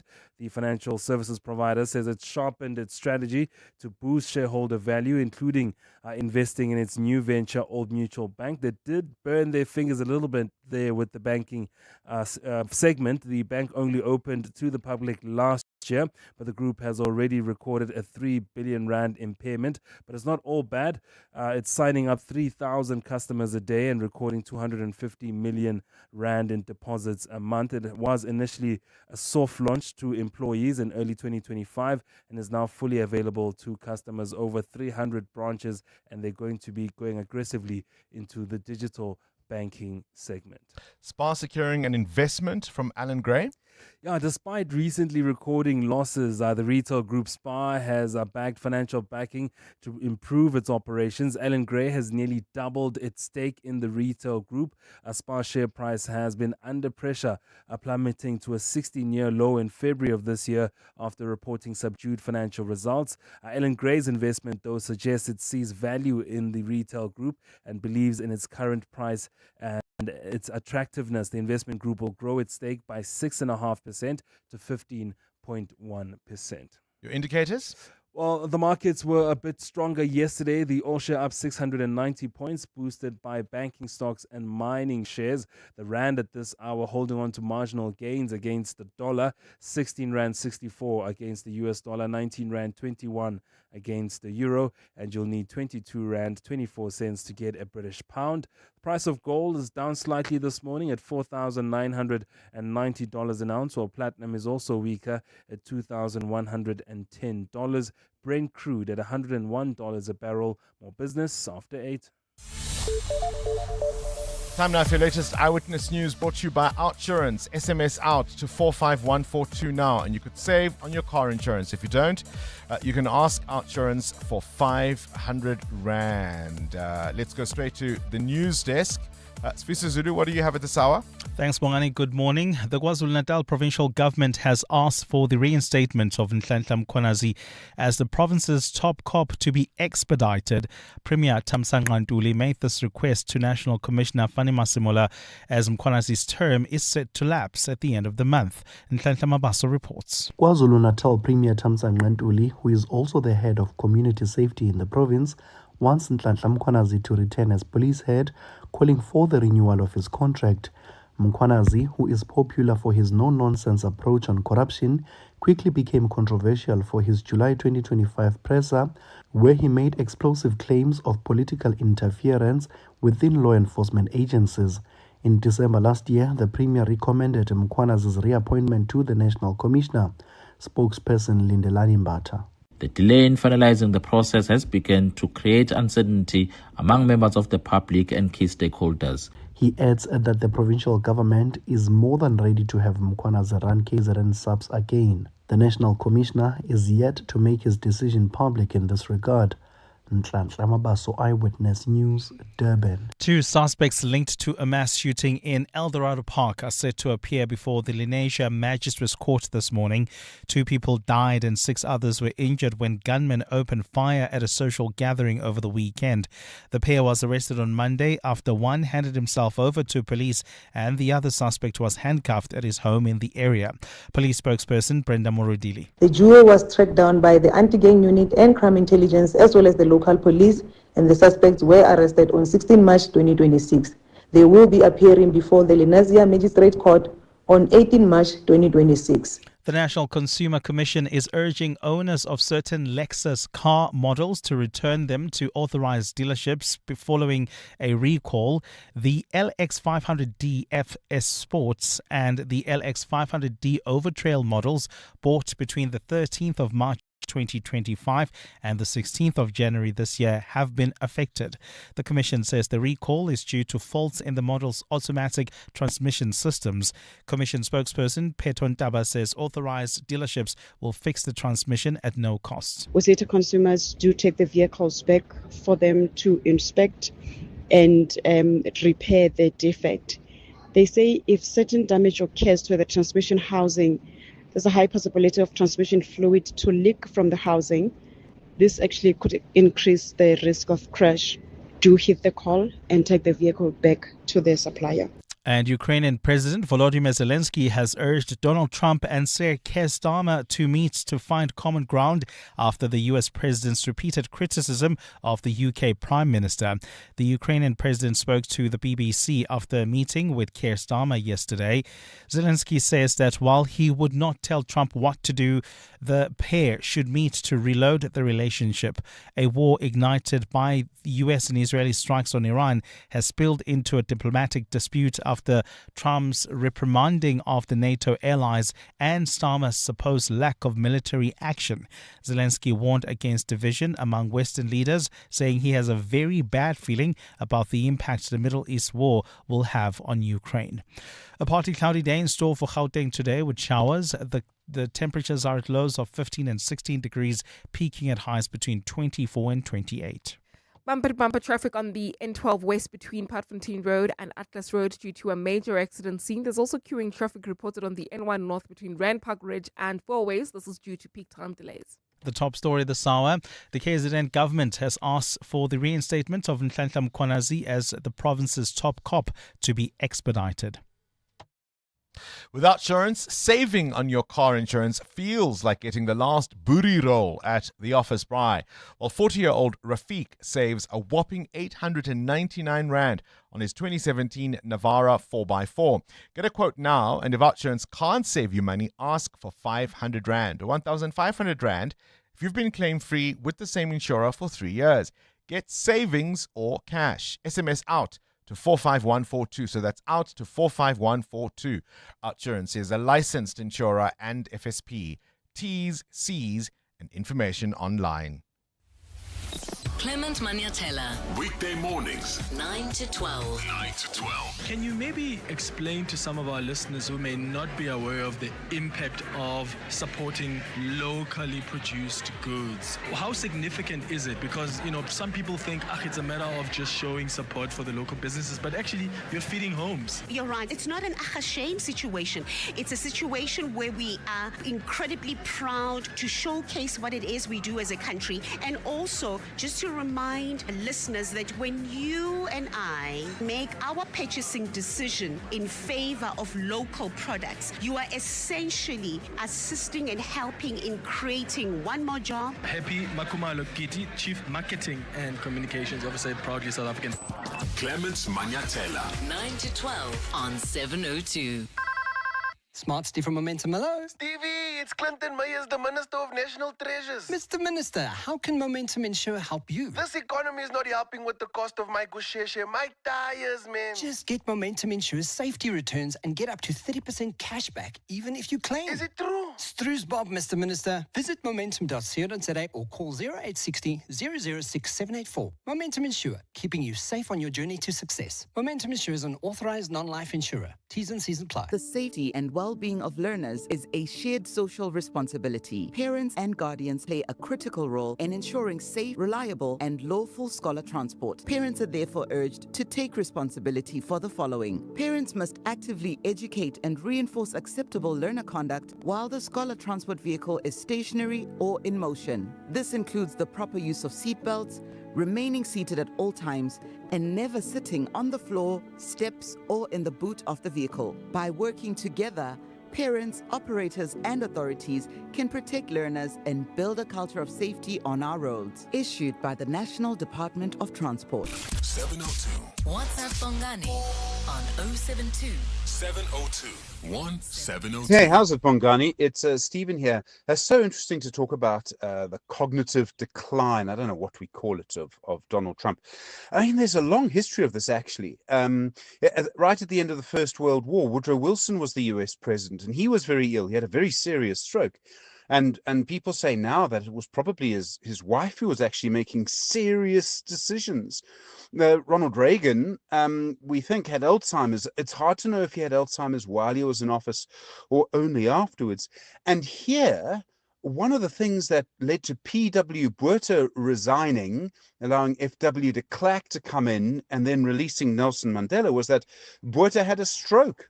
But still, the cabinet had to force him out, really. So yeah, interesting. There's such a long history to this kind of thing. Check you later. Cheers.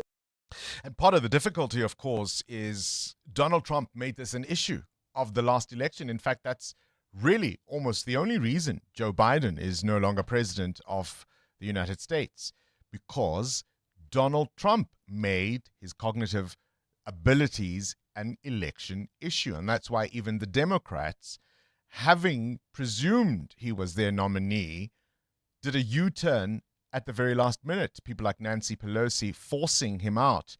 And then, of course, there was that hurried replacement by Kamala Harris, which, was always optimistic at best. And so when you watch Trump himself then forget things and not know the difference between his spokesperson in the first term and his spokesperson now, when he calls, presumably, a rival, perhaps even a political enemy, to use his language, the president of the United States, when he is in fact the president of the United States. I mean, he was moaning, to really, really illustrate that. He was moaning, and it's a very, very short clip, KG, on our list 13. He was moaning about Iran and the Straits of Hormuz. You know what he says? He says, but we've won the war. Why are they closing that strait? It's not fair. He's like a little boy. So it's a little unfair. You know, you win a war, but they have no right to be doing what they're doing. That's it. Have no right to close the strait off because we've won the war. Why aren't they rolling over and greeting us with garlands of flowers? You know, so when our F-whatever jets fly over. No, it's just not fair. And what I find really, really astonishing in all seriousness now is how much they really made a meal of Joe Biden's decline and not so much for Donald Trump. 702. What's the question? What's the question is brought to you by Outsurance, a chance for you to win up to 3,000 Rand in cash. First, 1,000 Rand for the answer, and then later 2,000 Rand if you can give us the question. SMS out to 45142 now, and you could save on your car insurance. If you don't, ask Outsurance for 500 Rand. Today's answer comes from Lebohang, who is in Vosloorus. Lebohang, please give us today's answer, please. Hi, Bongani. It's say my name. Lebohang. Yebo. You asked me to say your name.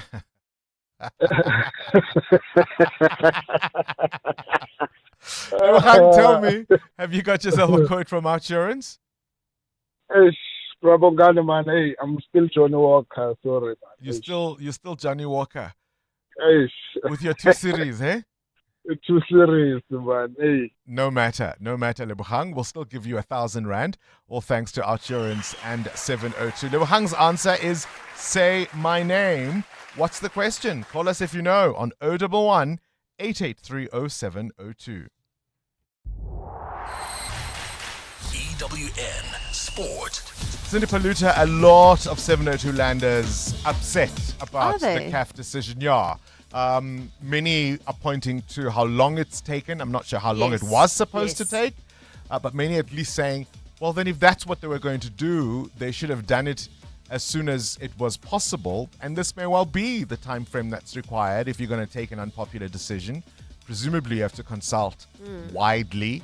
Make sure you've got all your ducks in a row. Make sure that all the lawyers have gone through all the rules and just manage the fallout. And I mean, if all the commissions in this country haven't proven anything to everybody listening, it's that stuff takes time, especially legal stuff, especially when you're going to make such a big decision. I do agree it could have been made earlier because it's football and the rules are the rules. This is not a did he do it, didn't he do it? It's the rules of the game. It's there.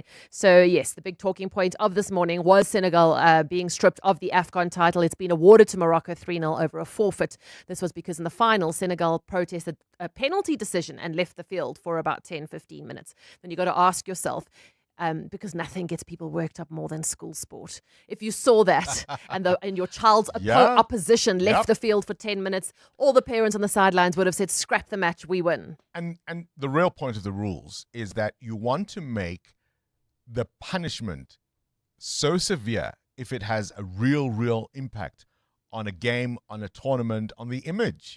Right, of the sport. You want to make an infraction not something people will easily repeat. And I'm afraid this sends a strong message. Yeah, rules are rules. This is not your Sunday afternoon game of Monopoly at home, right? But I do suspect Senegal will probably win the PR war. Possibly, but that's... The Who cares? fans, It's Morocco's now, right? Moving on, Mamelodi Sundowns, 2 points clear at the top of the Premiership table. They beat Magulan 3-1 last night with 2 goals from Mokoena. Coach Miguel Cardozo. Of course, technically not the best game. I think after the first 15 minutes, where the game looked very easy because there were a lot of spaces we could penetrate and find connections. And I think the players took it as maybe it will be too easy. And in life, there's nothing that we have to take as granted. Tonight, Stellenbosch against Golden Arrows, where a win for either side will see them move into the top 8. Arsenal through to the quarterfinals of the Champions League after beating Bayer Leverkusen 2-0 with goals from Eze and Rice. Here's Eze on scoring his first Champions League goal. I don't know if I could dream of scoring a goal like that, to be fair. It was a good goal. I just saw the opportunity to shoot and thankful to God that's worked today. Yeah, it's a special goal. For sure, I'm going to remember it for a long time. Hopefully, that's the first of many in the Champions League for me. Arsenal will play Sporting next. Sporting overturned a 3-goal deficit, beating Bodo Glimt 5-0 to advance. PSG beat Chelsea 3-0 for an 8-2 aggregate win. Manchester City are out. They lost to Real Madrid 2-1. Silva was sent off in the 20th minute, which dashed City's hopes early on. Tonight, Barcelona and Newcastle tied on aggregate. Bayern Munich, a mere formality. They have a 6-1 aggregate lead. Liverpool have to overturn a 1-goal deficit against Galatasaray. Spurs must beat Atletico by 4. In cricket, the One Day Cup, Boland kept their playoff hopes alive. They beat defending champions, the Dolphins, by 9 9 wickets. And in rugby, Argentina has launched a bid to host the 2035 Rugby World Cup. Cindy Paluta, Eyewitness News Sport. The family lunch, the big egg hunt. Nobody wants to be the one arriving late for the Easter festivities. That's why we at FlySafair make it our mission to get you to those special moments right when they count. And with affordable flights to 15 amazing destinations, there's really no excuse not to go. Hop to flysafair.co.za today and lock in those Easter flights early, because every bunny needs a break. FlySafair, for the love of flying. Start the year right with We Buy Cars. Selling your vehicle? They'll come to you, handle everything, and pay you instantly. Simply visit webuycars.co.za and complete the form to discover what they'll offer you. Need a new ride for the new year? Browse thousands of options online or at any We Buy Cars branch nationally. We Buy Cars. Buy or sell the simple way. EWN Traffic. 14 to 8, the CWN Traffic brought to you by Persia. Pretty tough. Lots of delays in the capital. Amo, what's going on? That's correct, Bongani. If you're traveling on the N14 north, do expect delays between the R55 and the Brakfontein interchange. There's also queuing traffic on the old Johannesburg Road. This is between the N14 bridge all the way towards the Clubview area. While traveling on the N1 south, do expect delays between Rigel Avenue and the Flying Saucer interchange. There's also queuing traffic along the N4 west. This is just as you approach the Proof Plus interchange.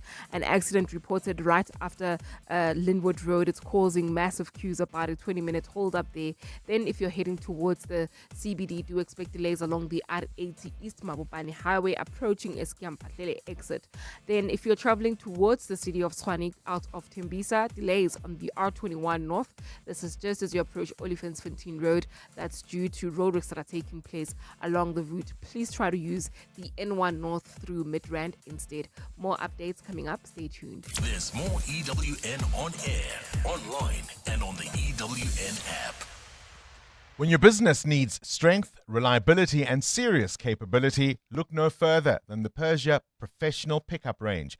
Built tough for South African conditions, Persia pickups are engineered for fleets, professionals, and the agricultural heroes who keep this country moving. From load capacity to fuel-efficient performance, these pickups work as hard as you do. So whether you're building, delivering, or farming, Persia has a model that's ready for the job. Visit your nearest Persia dealership today and power your business with the confidence of Persia. Professional Landtrek. It's pretty but tough. 702. What's the question? For 2,000 Rand in cash, all thanks to Outsurance, please tell me what's the question. If the answer is, say my name, Tulani Griesdorp, what's the question?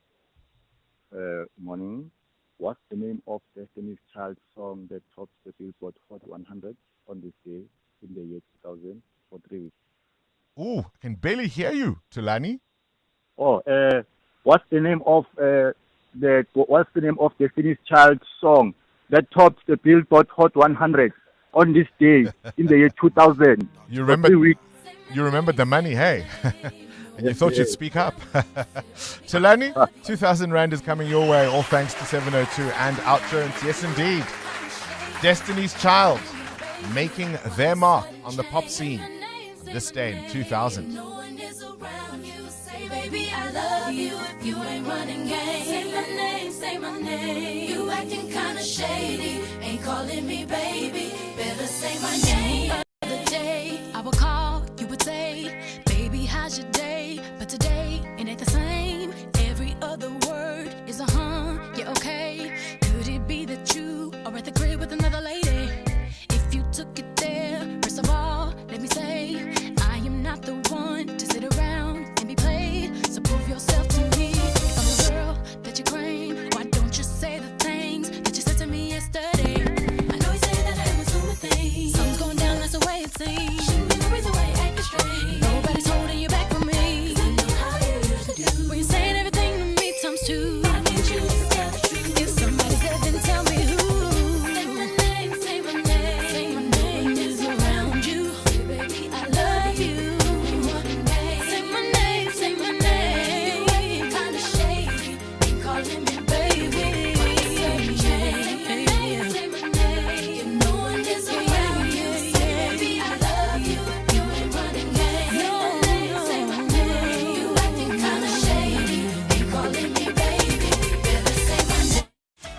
Tired of paying more than you need to for your car insurance? Jason, a 45-year-old OUTsurance client, is saving big on his 2025 Hyundai i10. That's true. OUTsurance, they saved me an incredible 520 rand. And if you're claim-free for 3 years, you get an out bonus. More and more and more out. How much could OUTsurance save you on your car insurance? SMS out to 45142. That's out to 45142.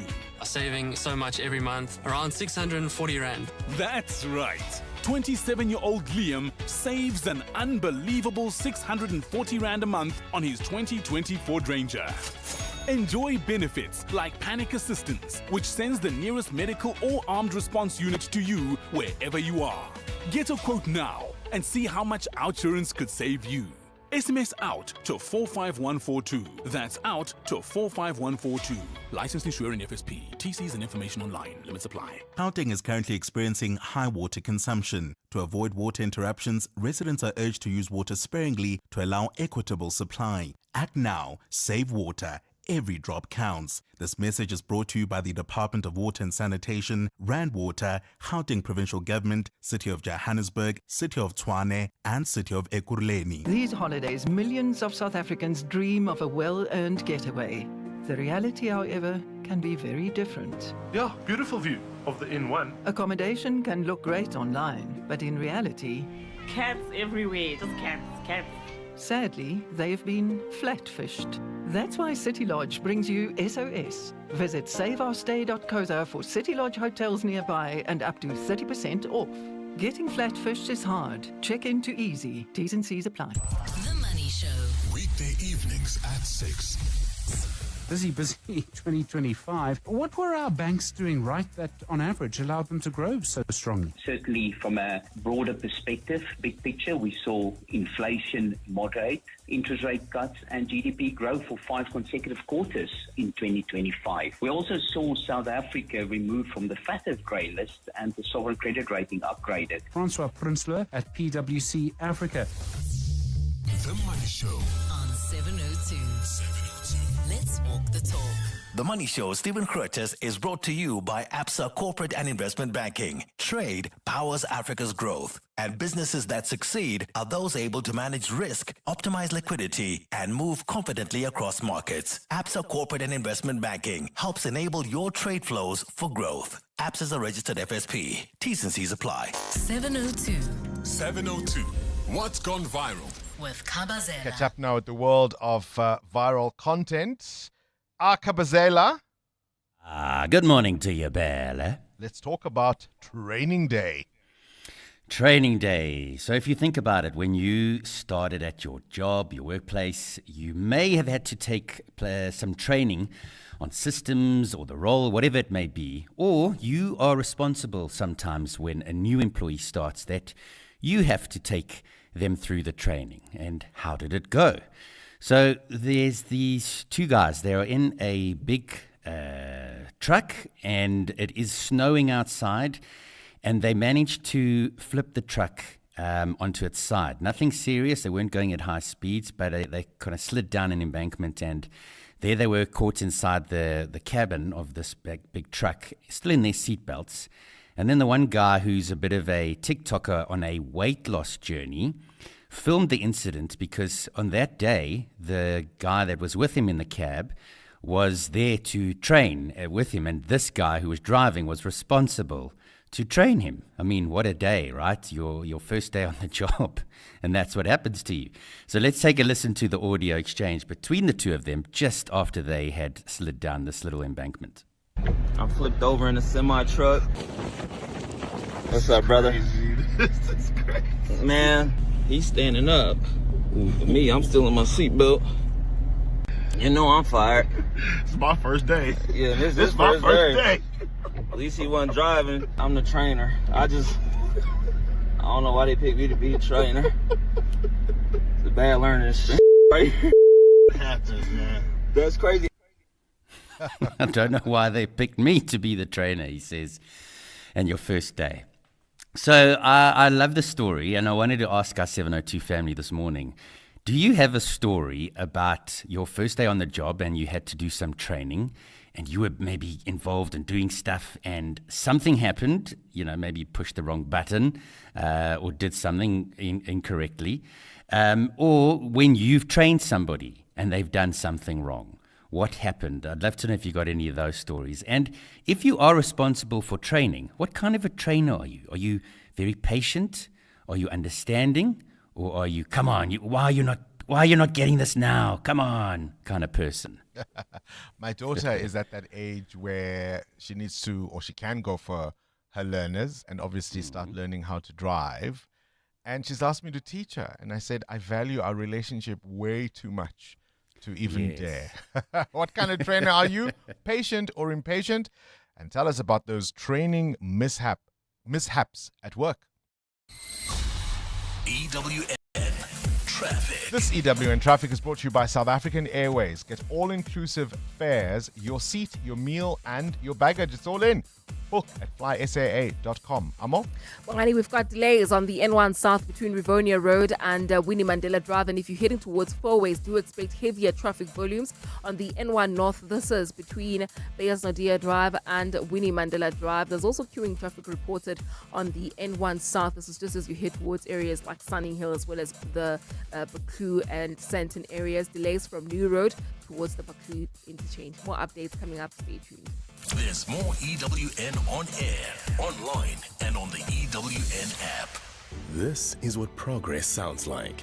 At South African Airways, we've added more aircraft to the runway, increased our flights from just over 1,000 in 2021 to over 24,000 last year. And we continue to add more destinations and routes. It's steady progress over time. We know there's still work to do, but every day we're building something stronger. An airline that shares the resilience of the country it carries. South African Airways. Book your next flight at flysaa.com today. 702.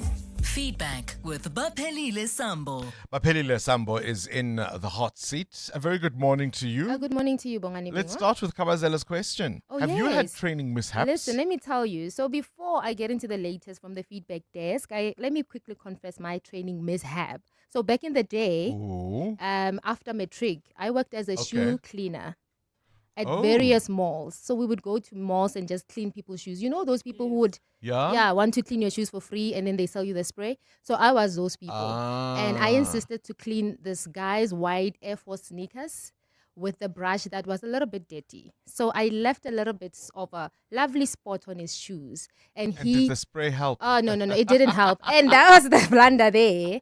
He threw a tantrum. No. He was not having it. He wanted new sneakers and all of that because you can tell that the sneakers were new. And I forced him. I was like, let me show you this spray works. Oh, my God. And it so didn't. Not only did you leave a mark, your spray it didn't work. Which was supposed to remove marks. Yes. My managers had to step in and explain to him but he was sorted out, and I can safely say now I am a pro at cleaning sneakers. But also the spray doesn't work. But the spray doesn't work, but I don't want people to know that. It does work. It does well, work. We didn't say what spray it was. Yes, thank you. We Aren't don't there know. many sprays? They do work, guys. Please give him a chance. But anyway, moving on. A mini shout out to Jermaine Damons. He's from Port Elizabeth. He's a first-time 702 listener. He found us today and he said he just wanted to say he'll be with us every day. So I wanted to give him a little shout out to encourage him to tune in every day. And moving on, and speaking of 702 lenders, many are saying that the Morocco and Senegal situation is really changing the face of football forever. Let's hear from Pindulo on WhatsApp, who's sharing the same views. Mani, Bongani and the team. Bongani, this Senegal-Morocco plunder, I think CAF has just run the game, Bongani. Yes, Senegal walk away, but they came back. Morocco had the chance to shoot their penalty, and they missed. What were we going to be saying now if Morocco has scored that penalty, Bongani? This is going to be a football scandal for many years in Africa, and we'll never forget. And we'll never remember Morocco as the winner. Thank you, Bongani. All right, we played that voice note before. Certainly a burning issue for many people. And even if your sense is that, all right, the rules are the rules, but I think a lot of sentiment will be towards Senegal purely because of what happened before they walked out, right? There was a huge build-up to that moment where they really got frustrated and walked off the pitch. But again, it just goes to show football is a business and people have to abide by its rules, I'm afraid. How do you dice it? Did CAF, FIFA get this one wrong? Do you insist that rules are the rules and there's a lesson to be learned here for Senegal, no matter how frustrated they were? Do you accept it all, but still your sentiment is with Senegal? Let's talk. This is EWN. Nhlanhla Mkhwanazi to close off testimonies at Parliament's ad hoc committee, and Ramaphosa hails a Polokwane hospital for separating conjoined twins. Good morning, I am Sfiso Zulu. KwaZulu-Natal top cop Nhlanhla Mkhwanazi will again take to the witness stand before Parliament's ad hoc committee today, probing police corruption to make his closing submissions. Mkhwanazi is expected to respond to evidence presented so far and also reply to serious allegations against him. Mkhwanazi is the committee's last witness before it wraps up its inquiry at the end of the month. Babalo Ndenza reports. The committee so far has heard evidence from no fewer than 16 witnesses, including police officials and private citizens who alleged widespread corruption in the criminal justice system. Mkhwanazi's closing appearance will see him respond to several questions about the PKTT disbandment and allegations implicating him in receiving cash from underworld figures like Vusimuzi Kat Matlala. Evidence leader Norman Arnser told the committee yesterday of other allegations against Mkhwanazi and other senior police officials. There have been allegations that Lieutenant General Mkhwanazi, Lieutenant General Kumalo and Madondo, they do not have security clearance. And it's also referenced in the leaked IGI report. Mkhwanazi is expected to deny the allegations of corruption.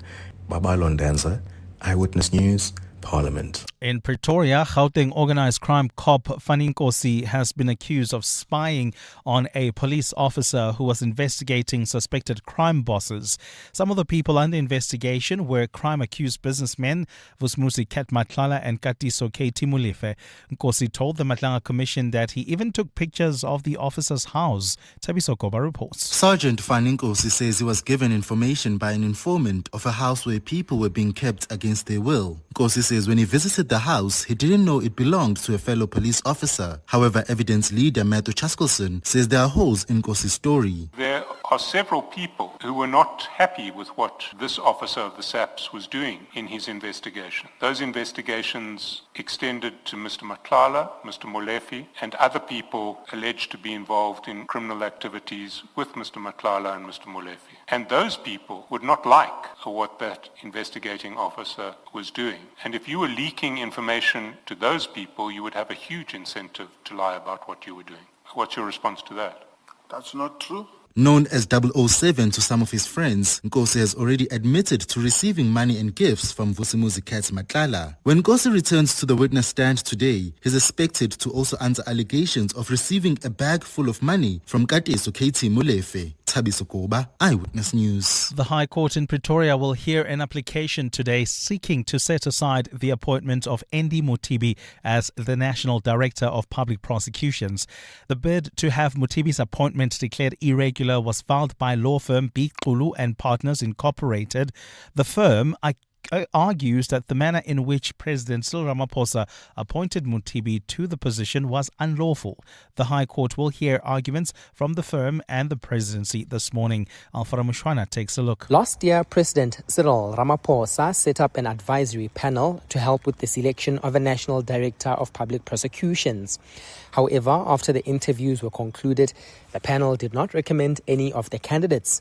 The president then used his constitutional powers to appoint Andy Mutibi as the head of the NPA, even though he was not among those interviewed by the panel.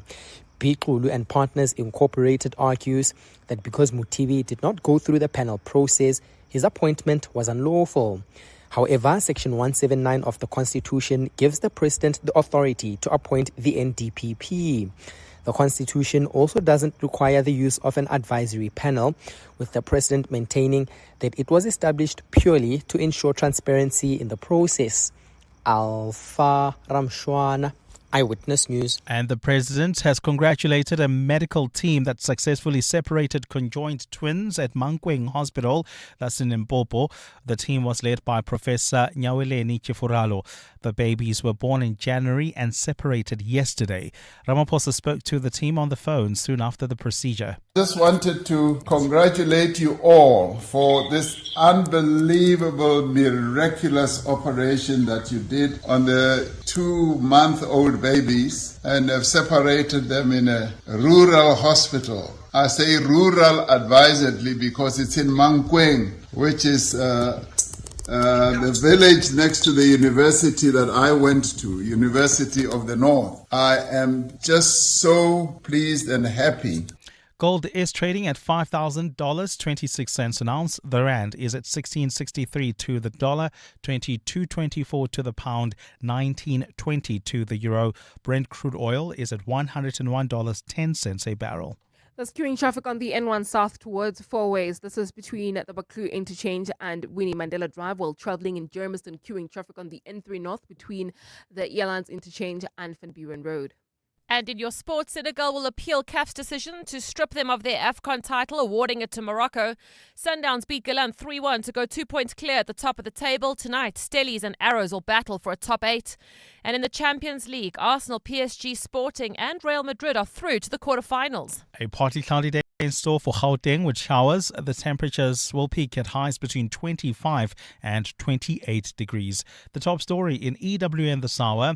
KZN Top Cop Nhlanhla Mkhwanazi will again take to the witness stand before Parliament's ad hoc committee probing police corruption to make his closing submission today. EWN, in touch, in tune and independent. For the latest, visit ewn.co.za or download the EWN app. This is Breakfast with Bongani Bingwa On 702. Let's walk the talk.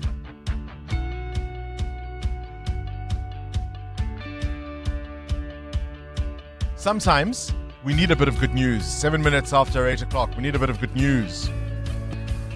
President Ramaphosa calling the medical team at this hospital. And I mean, he is right. It is a rural hospital. Mankweng. Buteo, do you know where Mankweng Hospital is? No. In Limpopo? Amo? No, I don't know. It's no Steve Biko. It's no Charlotte Makleke. It's no Chrizani Parakwanath. It's the little hospital that could. That did. Imagine the stress the family would have been under. You're expecting a pair of twins. Pregnancy hopefully is relatively healthy. And then they're conjoined. Wasn't as complicated as, say, Mpho-Limponyana. Remember Mpho-Limponyana? In 1988, I think, or thereabouts? Yvonne Chaka Chaka even had a song. Mpho-Limponyana, we love you. Mpho-Limponyana, we care. Okay, she didn't do the vai-vai part.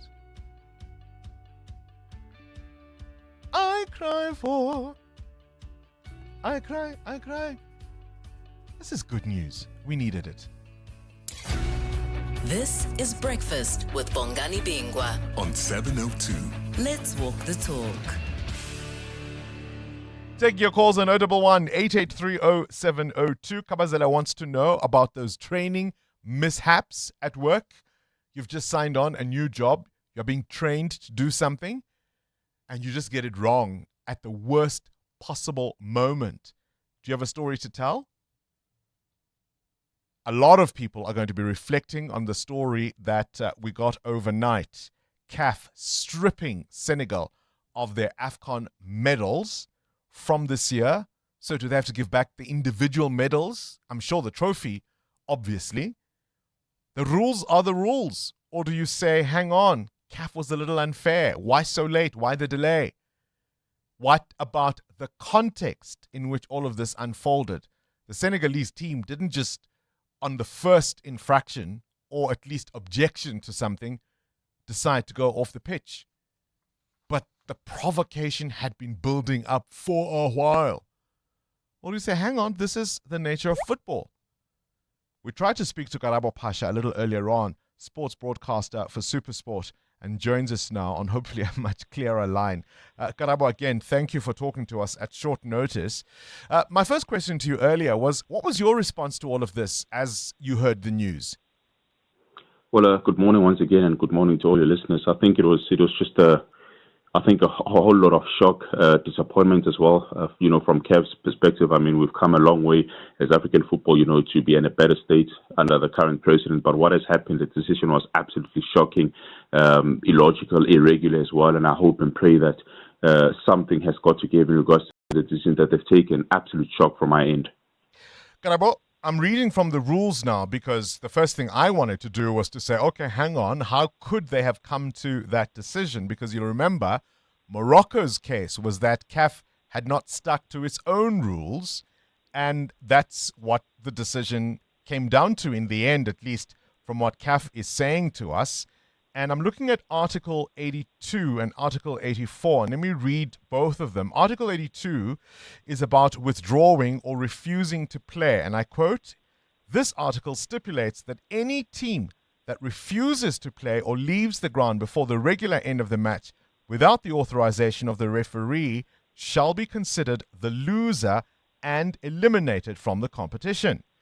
Article 84 says, "This further mandates that such a violation results in permanent elimination, with the match awarded 3-0 to the opponent unless a more favorable score for the non-offending team has already been recorded."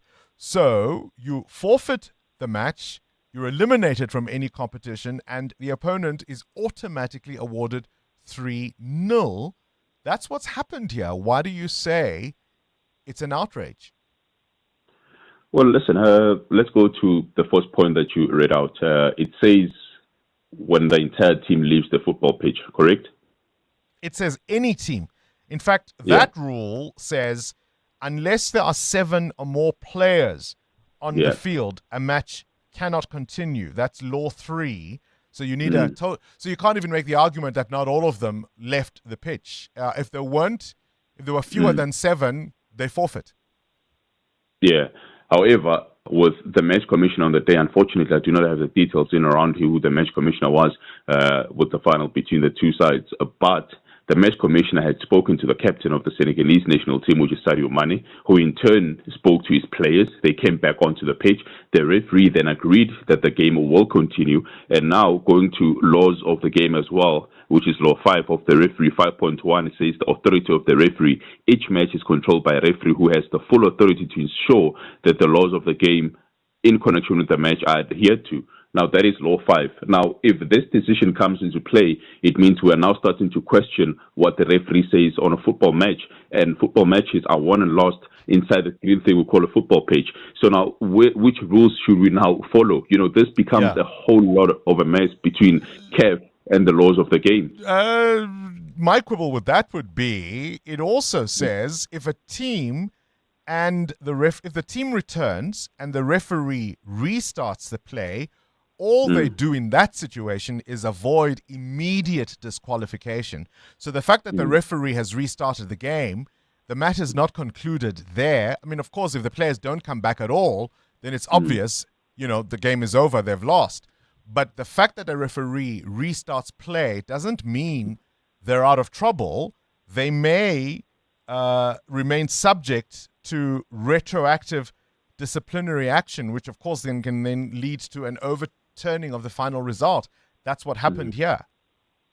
Well, absolutely. That is what has happened. But now the argument on the other hand would be, are we now undermining what the referee as well as the match commissioner do say? Because remember, there was a whole lot of communication between all these bodies. I mean, there was the Moroccan, technical team. There was members of the Senegalese national team, the match commissioner as well, the referee alongside, his assistants on the day. So the final decision. No, but hang on, Karabo. The referee, even by what you are arguing, the referee is allowed to restart play. That's fine. Yes. But it doesn't mean the team that walked off is out of trouble. So on the day, they are allowed to restart play, but then the decision in terms of whether the match is forfeited or not, that can still happen later. So it's not undermining the authority of the referee. But then did it really have to take 58 days for them to come to this conclusion, Kev? That I mean, can't there were answer. sanctions that were... No, I'm just saying there were sanctions that were also given. Remember, there were sanctions that were given from for both sides. That is Morocco as well as Senegal in regards to what had happened, and that I think it took around about 72 hours, if I'm not mistaken. So why not hand down this decision, this outrageous decision, within that time period that it did with the first in regards to saying to the players that this was not allowed, and also giving them fines on that particular day. I think it happened almost 2 months ago. Yeah. So why not deal with this at that moment in time? Garabo, here's a question and sentiment, I think, really throughout many countries on this continent is going to be with the Senegalese, even if people understand how the rules or accept how the rules were applied here. Is there tension in terms of, broadly speaking, North African football playing countries and those of sub-Saharan Africa, and are we really still one federation? I wouldn't say sub-Saharan. I think the North African teams have always, national teams have always had, an understanding of their own in regards to football. I mean, a couple of years ago when Coach Peter Msimane was still the head coach of Mamelodi Sundowns, there was a huge uproar in regards to how I think they were playing up against the Wydad Casablanca out in the capital, and the same thing happened in regards to the team from Morocco, which is Wydad Casablanca. The technical team was going in around the interviews when Pito had an interview with SuperSport. So I think the Moroccans or the North African sides, really, they've always thought that they are superior to all Africans, not only sub-African countries, but also, the East, the West as well. So I think this is high time. Well, unfortunately, CAF has come down with this, but this is really high time that Africans, proper Africans, come together and decide as to what exactly to do with these North African sides, because they've always thought that they're superior than everybody else, and that is not correct. They are within the continent of Africa, and they should be treated as such. Garabo Patla is a Super Sports broadcaster. Thank you very much for weighing in on this issue. What are your thoughts? I mean, I hate to be the one to bring this up, look for this devil behind every bush. Is it about race? Do you see the Moroccans and Egyptians treating each other like this, for example? Is it about North Africa versus Sub-Saharan Africa? Is that part of it? Steve in Alberton, your thoughts? Hi, how are you? I'm great, Steve. Go ahead. Yeah, thank you. I wanted to come with a different angle. And thanks for what Karawu has said.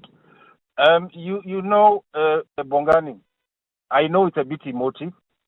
If you look at the whole situation, immediately after the match, some maybe 3 weeks or 1 month, the country was punished. The coach was punished with dollars and how many games he cannot coach. The players were punished. I mean the Senegalese. So now, if you now tell them to play and you punish them again of the final award, it's a double jeopardy. That is double jeopardy. Is it though, Steve? Because remember, of course, Morocco would have appealed that initial sanction to say it wasn't tough enough. So nobody's saying they weren't punished, but Morocco felt it hadn't gone far enough, and it clearly seems CAF now agrees with that. Which is correct in their rights also to what do you call it, to appeal that it wasn't tough enough. But the unfortunate link in this discussion, Wangani, is that why do you then allow them to come back and play and waste their energy? And then after, you tell the whole world that, no, we're just wasting your energy playing. So now we're going to punish you again. Because maybe a review process might have found in favor of Senegal. In other words, if the Senegalese, because some of the reasons, for example, you're allowed to leave a field is if there's a safety concern. So if, for example, Senegal had come back to say, no, the reason we left was we were in fear of our lives, then CAF might have made a very different decision, which is why the referee, if he or she can, has to try and resume play. It is true, but the guys came back. We were not happy what they behaved, but they came back. And then you allow them to waste their energy. then you punish them again. Yeah, it depends I on why don't they think that is left. fair. No, it was wrong. It was wrong. Steve, who's your AFCON champion? For me, Senegal. Suspect many people listening will agree with Steve. Do you have a view on this? Call us on 011 883 0702. Let's talk. We're listening. Hi, Bongani. Had Morocco won the AFCON, Senegal would still face, the charges.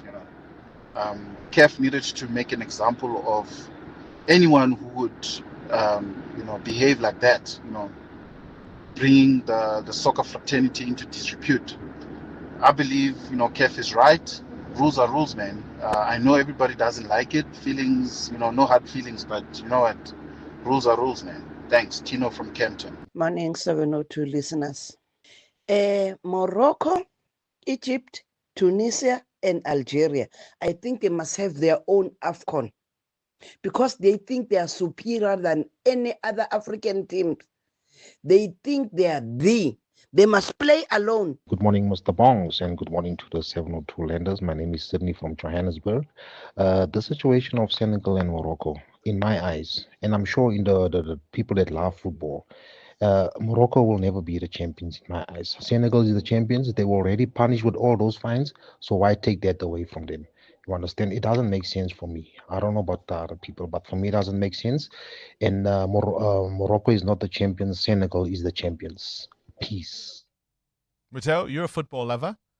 Who's your AFCON champion? As a football lover, always be Senegal. You can never win a championship in a boardroom. It'll never be respected. The rules are the rules. It's fine. But the fans will always tell you were never champion. And that's what counts. Take your medals. It'll be shameful for you. We know the truth. So what happens? Are they going to exchange medals now? Because I mean, the rules are so specific around this that they say it becomes automatically 3-0 to the team in favor of the team that they think was on the right side of it. Only if the score was already in favor of the team. I suppose it would be a moot point at that. Do you know what the fans will say What to would the Morocco? fans say? Who scored the 3 goals? Yeah, as Morocco, the Orlando Pirates. They've got ghosts. Yeah, skulls and bones are scoring their goals. Amo, who's your AFCON champ? It has to be Senegal. It really has to be Senegal, considering the amount of pressure they went on to face that game. When they were playing the game, there was such, hostility from And the towels. It was a lot to take in. Remember the towels? And they still had to play. EWN Traffic. This EWN Traffic is brought to you by Outsurance. SMS out to 45142 now, and you could save on your car insurance. If you don't, ask them for 500 Rand. Amo? Well, traveling on the N1 North, we still have got queuing traffic between Beyers Nodia Drive and Winnie Mandela Drive. There's also queuing traffic along the same route. This is now towards the Fourways area coming out of the Baku interchange. And if you're heading towards the city of Tshwane, we still have got those roadworks along the R21 North, right near Oliphants-Fontein Road, still causing delays. So please be on the lookout there. Unfortunately, that accident on the N12 West is still there in the Lakefield Benoni area. It's still causing about a 30-minute hold-up coming out of Fontein Road. Please be on the lookout there and try to use the N17 West instead. More updates coming up. Stay tuned. There's more EWN on air, online, and on the EWN app. The Outsurance pointsmen know that every car on the road carries a story. There's a car with a shift worker making his way home and daydreaming about his next career move, his next chapter. The Outsurance pointsmen know it's not just a car in traffic, it's a possible light bulb moment that could change someone's life. Every story is different and every story matters. That's why the Outsurance pointsmen have been doing what they do since 2005 in proud partnership with 702. Outsurance is a licensed insurer and FSP. Join us. Let's walk the talk. This is 702. Morning, Bongani. Stapiwa here from Pretoria. I think surely if, Senegal's behavior warranted a forfeiture, this would not have waited all this time up until now for them to decide whether or not. Morning, Bongani. So the rules are the rules, and Senegal lose 3-0 according to the rules for walking off. Now, any other team in the world would see this as a hollow victory, but I think it's a wholly appropriate victory for Morocco because of their behavior throughout the tournament. They tried everything outside of the rules and outside of the field of play to win. So, par for the course that they should win in this manner. But I think everyone who is a football fan and is interested in fairness will acknowledge that Senegal made a mistake, but we all know who the better team was on the day. 702. The Worldview. Let's catch up with news from elsewhere in the world. Let's start with football because that's where we've been. That's what we've been talking about all morning. Vicky Turner in for Adam Gilchrist once more. Vicky, great to chat to you. FIFA rules out any changes to Iran's schedule ahead of the World Cup. So we've had this: will they not? They were now considering having their games in Mexico. That's not going to happen, is it? No, Iran want their games in Mexico, and you can kind of understand it. It's that age-old question, isn't it? Should politics spill over into sport? The Iranians don't feel safe going to America. Just to give you some idea of their schedule, they've got a game against New Zealand in Los Angeles, a second game in Los Angeles against Belgium, and then their final group game in Seattle against Egypt. Now, they say they won't go into the United States until safety is guaranteed. And obviously, can anyone really guarantee their safety? So they're saying, why don't we go to Mexico, play our games over there? But FIFA have simply released a statement saying they're looking forward to all teams competing as per the match schedule, which kind of indicates that they're not interested in moving this schedule around. The US, Canada and Mexico, of course, hosting this World Cup, which starts on the 11th of June. President Trump has first said, I don't care if the Iranians come. And then he said, I think they should compete. So he's changing his mind on this. But yeah, it looks like FIFA have no intention of rearranging this schedule. And looking at the bigger picture, of course, if they rearrange it for Iran, it means that New Zealand, Belgium and Egypt, who are also in their group, have all their games moved as well and all of their prep disrupted. So I can see both sides here. The difficulty, of course, is when no less than the president of a host country says your safety isn't guaranteed. You kind of think you've got a case to want them to be moved. We spoke about this story on our show yesterday, but it bears repeating. Tell us about this mourning mother who turns out to have been her husband's murderer. I mean, isn't this extraordinary? Corey Richins is her name, a Utah mum, and author of a children's book about grief, which was called Are You With Me? A picture book intended basically to help children cope with loss. Now, she dedicated the book to her husband, calling him my amazing husband and a wonderful father. 2 months, just 2 months after this book was published, she was arrested. Now, evidence showed that Richins had accumulated millions of dollars worth in debt. She'd taken out multiple life insurance policies on her husband. Prosecutors said she was due to inherit something like $4 million from all these policies once he had gone. She was also planning, they could prove, a future with another man whom she was having an affair with. Eric Richins, her husband, died from a fentanyl overdose. In the evidence, they brought her drug dealer, I guess, to court, one of 40 witnesses who had helped this woman because she had made earlier attempts to kill her husband, including Eric becoming violently ill after eating a sandwich prepared by Corey. They also now know that she tried to poison him during a Valentine's meal. He said to his friends, I think she is trying to poison me. And of course, eventually she was successful in that. She was also found guilty of attempted murder as well for the earlier attempts. So she's now facing a sentence of murder and attempted murder in the US, which I understand can carry obviously life, but 25 years just for the attempted murder. Wonder if she'll write any more children's books from prison. Vicky Turner with this morning's Worldview. EWN Business. Woolworths is into food. Muteo Kharipe. They've been into food for some years and they're aggressively still going into it. This food segment, of course, a very important part of the business. Woolworths is acquiring Into Food, a South African prepared foods manufacturer. Into Food generates over 5 billion rand in revenue annually and has been a key supplier to Woolies since the 1990s. Woolworths will buy the group from its founders, Old Mutual Private Equity, and other existing shareholders. The food manufacturer's management team will stay on board to lead the business. The acquisition is subject to regulatory approval and will be settled in cash using Woolworths' existing financing facilities. Into Food will operate as a standalone business under the Woolworths Group.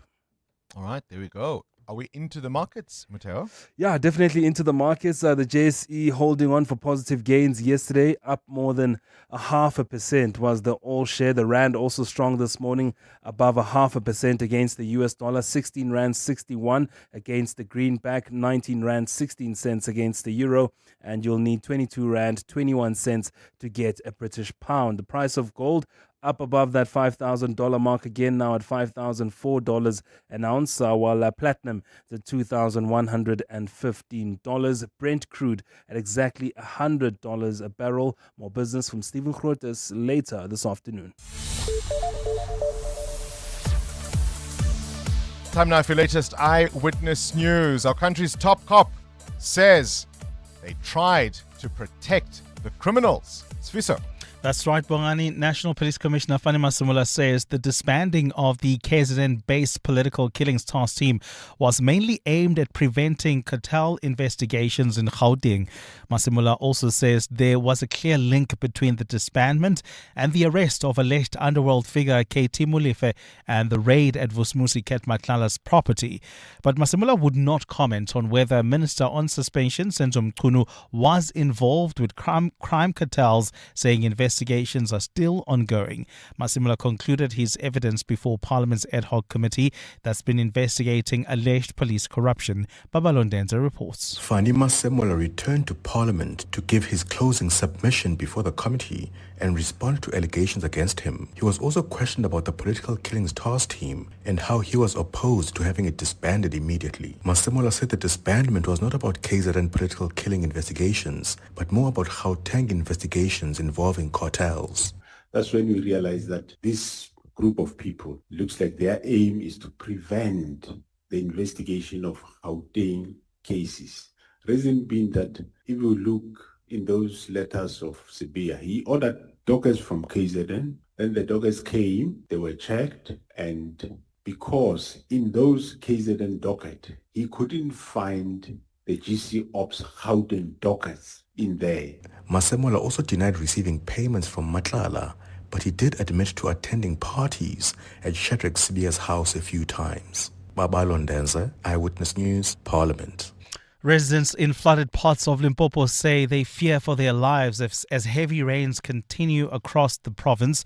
Some communities have been left without water or electricity since January floods, with rivers still overflowing and bridges washed away. Mongezi Koko has more from Limpopo. Residents say promises made by government during visits to flood-stricken areas earlier this year have not been fulfilled. Bridges in Gumera village south of Musina remain damaged, leaving villages cut off and making it difficult to reach healthcare or emergency services. One community member says they feel alone and unprotected, calling for urgent action to restore safety, water and electricity supply. Struggling to cross the river to where we live.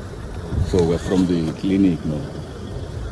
But for us to get here, it was so difficult because the river overflowing. With rivers still swelling and roads impassable, residents are urged to take care, avoid risky crossings and report any emergencies to the Provincial Disaster Management Centre. Mongezi Koko, Eyewitness News. And an outbreak of meningitis is being treated as a national incident in the UK after 2 fatalities were reported. The victims are a 21-year-old university student and a high school pupil.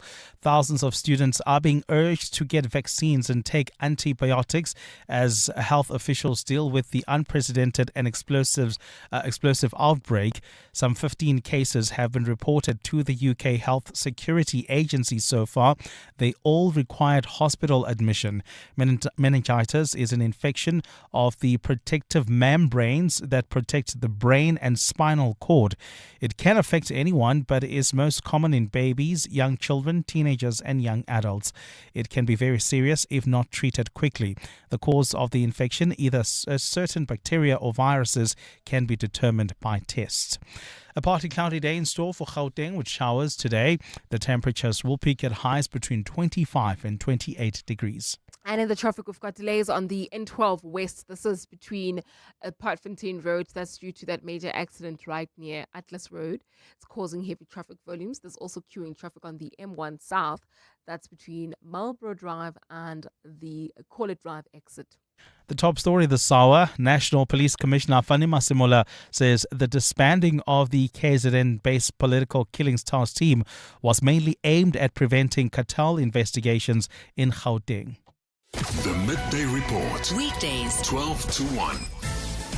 On the Midday Report, every day from 12 to 1 p.m, we will bring you breaking news from the scene as it unfolds with newsmakers, reporters, commentators, experts and analysts. We'll explain the stories of the day, give you context for why they are important and what they mean for you. It is everything you need to know in 1 hour, from news to global events, business, sports, science, books and always some good news too. Appointment listening every day at 12 with the Midday Report. The Midday Report With Mandy Wiener. 12 to 1 on 702. 702. In business, the right connections change everything. It's the stability you need for that once-in-a-lifetime virtual pitch, the lightning-fast speeds that keep you ahead of deadlines, and the consistent, high-quality signal your teams rely on every day. Because when your connectivity works seamlessly, so does your business. Power your workday with fast, reliable fiber from OpenServe, built to help keep your operations running at full speed. Visit openserve.co.za today to learn more. T's and C's apply. This is what progress sounds like. At South African Airways, we've added more aircraft to the runway, increased our flights from just over 1,000 in 2021 to over 24,000 last year. And we continue to add more destinations and routes. It's steady progress over time. We know there's still work to do, but every day we're building something stronger. An airline that shares the resilience of the country it carries. South African Airways. Book your next flight at flysaa.com today. You're with Bongani Bingwa on 702. Taking your calls on 011-883-0702. Feelings really running very high this morning. Very strong feelings about this CAF decision. Cindy Paluta's just walked in, so she'll be giving us the latest sport. And I thought she'd hear one or two 702 landers talking about this. Opa, you're in Pretoria. Your thoughts, short and sharp? Yes, how are you? I'm well, Opa. Short and sharp. Go ahead. Yeah, look, when there's a game that is to be played, especially in a league or in a final like that, if another team does not feature, the game is forfeited and the points. And if that game didn't continue to finality, there would be a forfeiture on the part of the defaulting party, that the team that has moved out of the field. But in this instance, the game was played to finality, and the referee didn't make any report in respect of the game not being complete. And the game was not nullified. Even when the AFCON itself punished Morocco and the players, it did not nullify the game. So the appeal by Morocco should only be on the merit in respect of that, but not as to the status of the game, because that game was played legitimately to finality. Even that goal also enjoys legitimacy. So now if you decide to say that because the team has walked out, but it went back, the referee should have by then declared the game null and void and said, you have walked out, regulation time has been completed, Right. so Opa, there's no way I that hear can you. improve. I hear you, Yes. and your logic makes sense to me. Unfortunately, though, that's not what the rules say. The rules do take into account that play may resume, but it doesn't mean because the ref has restarted the game that the matter is over. So I hear you. If the rules didn't say that, I'd probably agree. They don't. Joel, you're in Germiston, short and sharp. Morning, Bongani and the listeners. Go ahead, Joel. Yeah. I haven't yet read everything about the rules and everything, but I believe not the entire team left the pitch because Mane. That was even the main reason why he was It doesn't matter, congratulated. Joel. You need 7 or more players on the pitch. If fewer than 7 are on the pitch, it's considered a walkout. Oh no, then that makes sense. That makes sense. I hear you. Okay. Listen. I knew I would get in trouble with you 702 Landers if I didn't read all these rules, and I can't respond on emotions. I know how Senegal were provoked into this, but the rules are the rules, and just for the record, if I'm at work, let's all assume I'm okay. Don't ask me how I am. I'm okay. I'm well. I'm happy to be here. Theo, you're in Centurion. Short and sharp. Yes, no. The rules are the rules. And the rules are actually applicable in the fact that the referee is given, obviously, a rule book that he administers in the game. Yeah. CAF failed, honestly. Basically, so when it comes to Morocco game, CAF failed all Africans. They How failed so? to display. The game is about rules. Is it allowed for all the display that Morocco actually did against all the teams that they played against Morocco? People coming into the game and taking the bottles of the keepers and all of those things. Is it part of the game? So that's why I'm thinking to myself: if we're applying rules to the T, rules should be applied that Morocco has actually violated the game. It's allowed for goalkeepers to have bottles in their yard. Equally, in this case, if entirely or Morocco obviously abandoned the game, and they wanted to come back, if they knew that it's not allowed to, okay, resume is fine, but my take is as soon as you allow them to be on the pitch and play to the finish of the game, how do you then, obviously this rule has never been applied before where people will play to the finish and then someone comes and say you lost the game. It's unheard of. This is part of why I would imagine they would have to take such a stance so that it really never happens again. I think that's part of the problem. But I hear you. Remember the tussles about towels? There were Moroccan team members, a part of that, not the players, but part of the staff, who were trying to get the goalies towels. And when stopped, there was actually a tug of war for a towel. Lisedi, very quickly, what's your view? Hi, Lisiba. Thank you, Bongani. First time caller. Beg your pardon, Lisiba.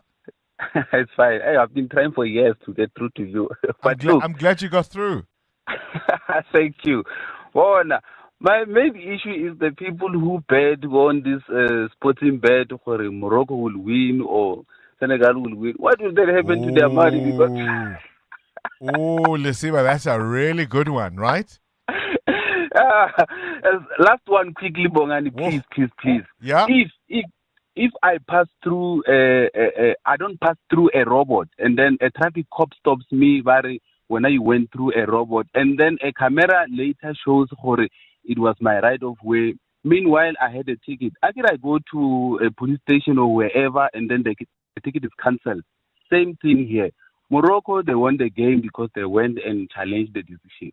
So if Senegal is not happy, they should also come with proof and challenge whatever rules. They're going to the Court of Arbitration for Sport. Arbitration for Sport. Patrick, you'll have the last word on this. Short and sharp, your view?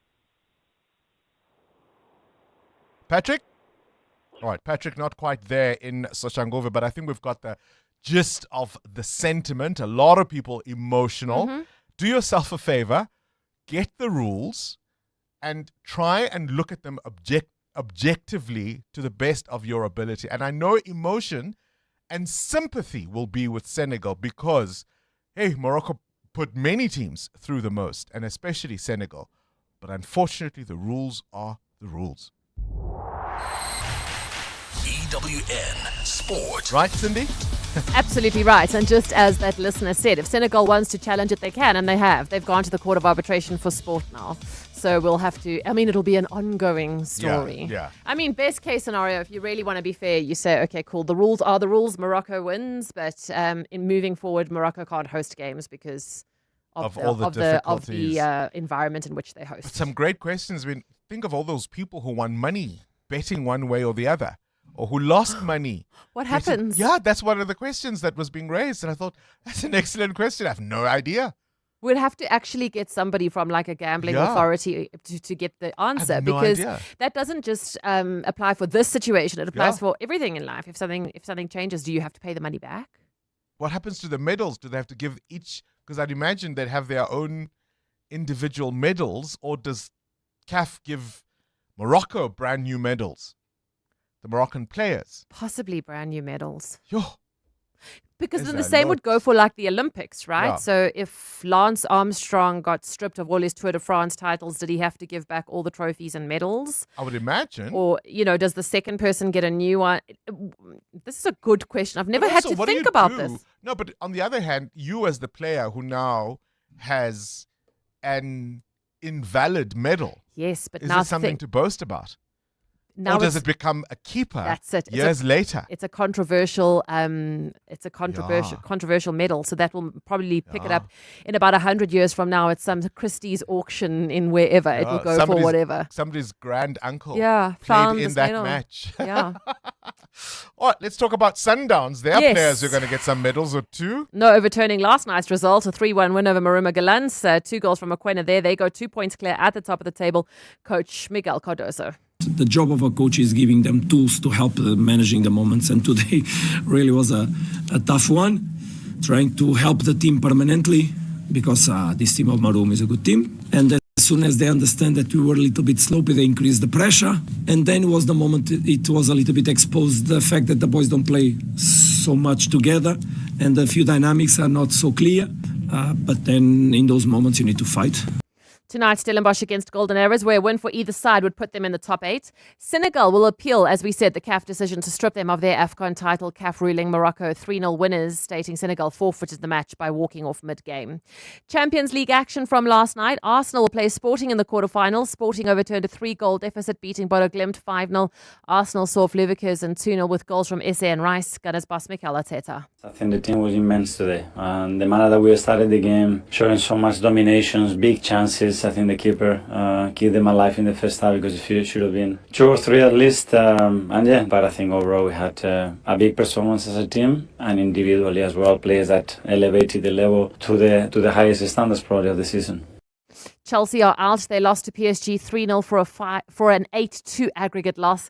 A 10-man Manchester City beaten by Real Madrid 2-1. Tonight, Barcelona and Newcastle tied on aggregate. Bayern Munich, mere formality, as they have a 6-1 aggregate lead over Atlanta.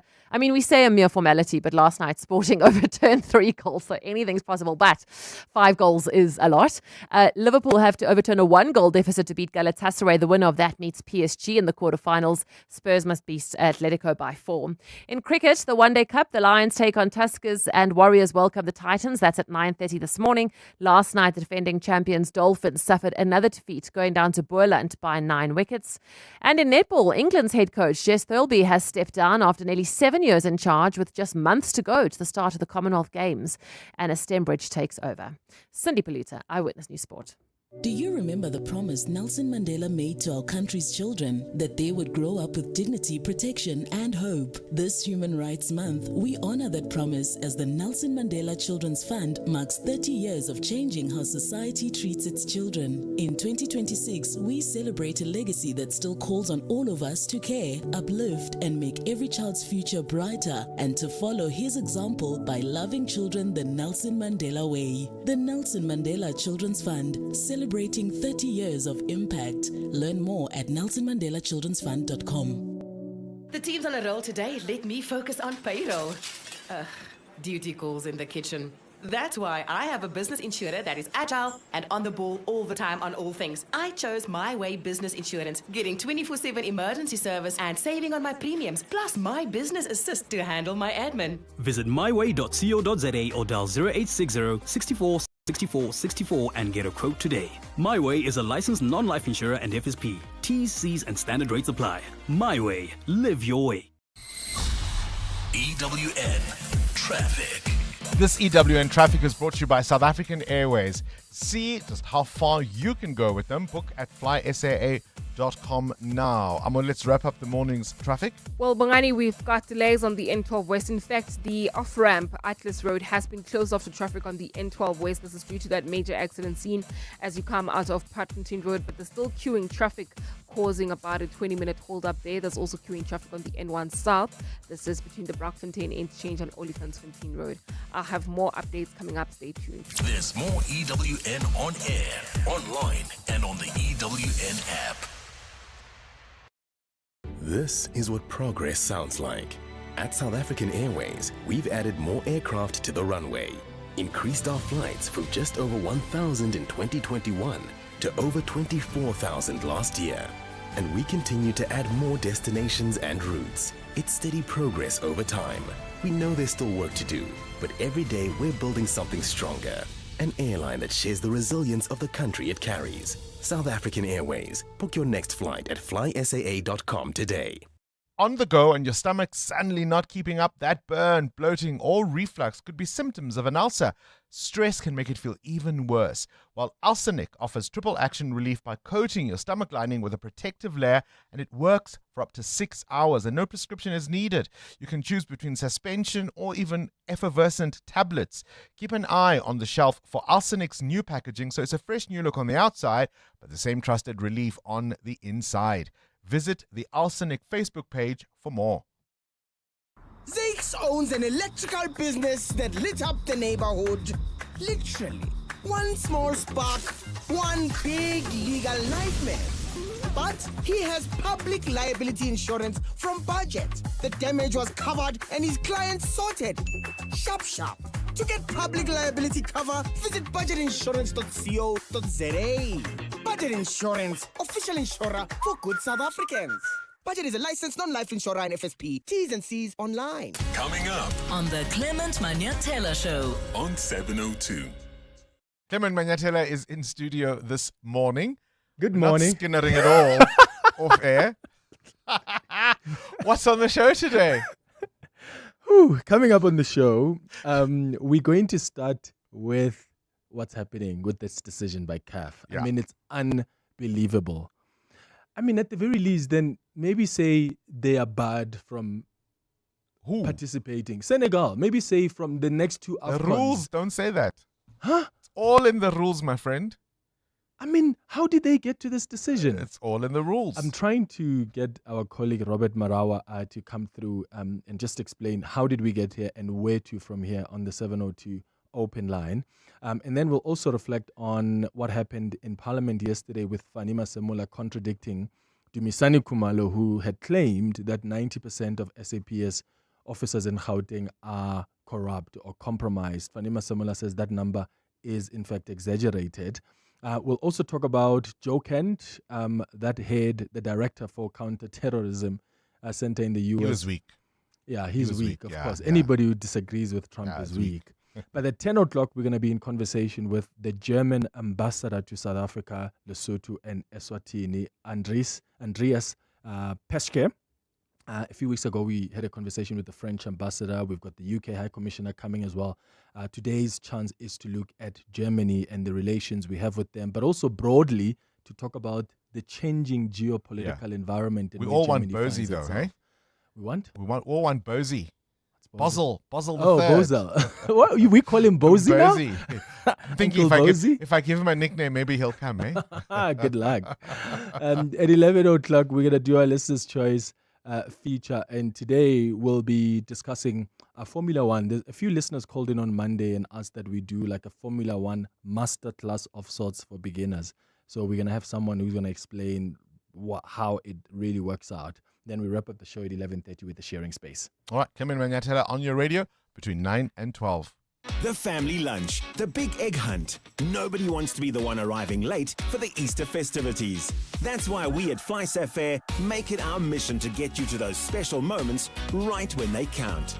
And with affordable flights to 15 amazing destinations, there's really no excuse not to go.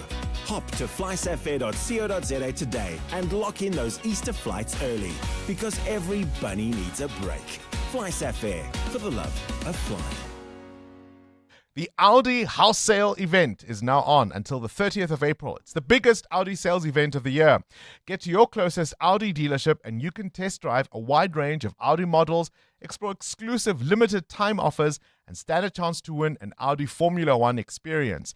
If you've been waiting for the right time to experience Audi, this is it. Visit audi.co.za for more or to book your test drive. Terms and conditions apply. So you thought you were building a business in this economy, but day by day, somehow it grew. You kept going when the freezer didn't freeze, the bucket didn't budge, and the bank balance barely blinked. So you thought you were building a business. You weren't. It was building you. Because this isn't just what you do anymore, it's who you are, and you don't trust just anybody to protect it. Chat to your broker about Old Mutual Insure Business Insurance. Protect what built you. Old Mutual Insure Limited is a licensed FSP and non-life insurer. This is Breakfast with Bongani Bingwa on 702. Let's walk the talk. What are the latest trends in terms of home decor and renovations? A little earlier on, we've heard about butterfly roofs. That seems to be the in thing. Or if you're a homeowner dreaming of a fresh new look for your home, planning a renovation, or simply seeking inspiration, look no further than the Homemaker Fair. It returns to the Kyalami Grand Prix Circuit and International Convention Center at the end of the month, the 27th to the 29th of March. And we've got Hestel Robinson, who is the CEO of Homemakers, joining us this morning. Hestel, a very good morning to you. Thank you for your time. Thank you so much, Bongani. It's lovely to be with you. Listen, these things are so subjective, are they not? What I think may be pretty or, in vogue or fashionable to do, somebody else may not. And of course, when it comes to a home, it's not just about what I like. I've got to be able to know what impact it may have even on the resale value of the property. Most definitely. I think the biggest trend these days that we see is that people are making their homes their homes. You're the person that lives in it. Why are you worried about what some guru says somewhere in America what your house should look like? It's your house. And we find a lot of that lately. People are moving back into their homes. People are working from home. So you make that a comfortable space. Yes, you do consider your resale value in certain areas. People always talk about the kitchen and the bathroom and the carpets and the floors is the first thing you change when you move into a new home. But I think the wonderful thing is that we are a place where we're embracing us and we're embracing how we live and what makes sense for us and our family. Well, Hestel, you're a guru. Why don't you tell us what are some of the trends you are noticing and that you are recommending? We see a lot of softer colors. I think there's a softness that people want to bring into their homes. As things get tougher outside, we want to make it a little bit softer for ourselves inside. So softer colors, white is the color of the year, Pantone color of the year. So pair that up with pastel colors and then bring your flashes of color that makes you happy into that home. Rounder shapes. We see a lot of round corners, not sharp corners. Just that nice homely feeling. What's the best way for visitors to navigate the fair and get the most out of the experience? We have really gone far and beyond this year to put a bespoke expo together. We've grouped the show, so there's hardcore areas, there's areas where you will find beautiful kitchens, indoor stuff, bespoke stuff that makes that house that softer stuff, handmade goods, delicious daily stuff. So plan your visit, come early, visit the website, make sure that you've got everything ready, and then come with your questions. This is an opportunity to actually ask those questions for those experts that can help you take informed decisions when you go back home and you make the decision about your home improvement. You've done your research, you come into that project educated, and you feel a little bit more in control. I'd imagine there are also considerations around eco-friendly and sustainable solutions for homes. Oh, most definitely.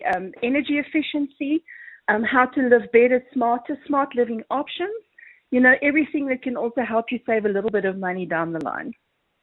And I got to ask you, I would say it's fair to say that the air fryer was the appliance of the lockdown, right? What's the appliance of 2026? I think the air fryer is still pretty much high up there, you know. Estelle. I think, unfortunately, you get camp air fryer and anti-air fryers. But I think with all the education that's been going on, it's still there. And then, you know, a trusty coffee machine and an excellent toaster. That's all you need. All right, it's happening at the Kyalami Grand Prix circuit from the 27th of March to the 29th. And tickets are available at Homemakers Online. You can get it on the website, am I correct?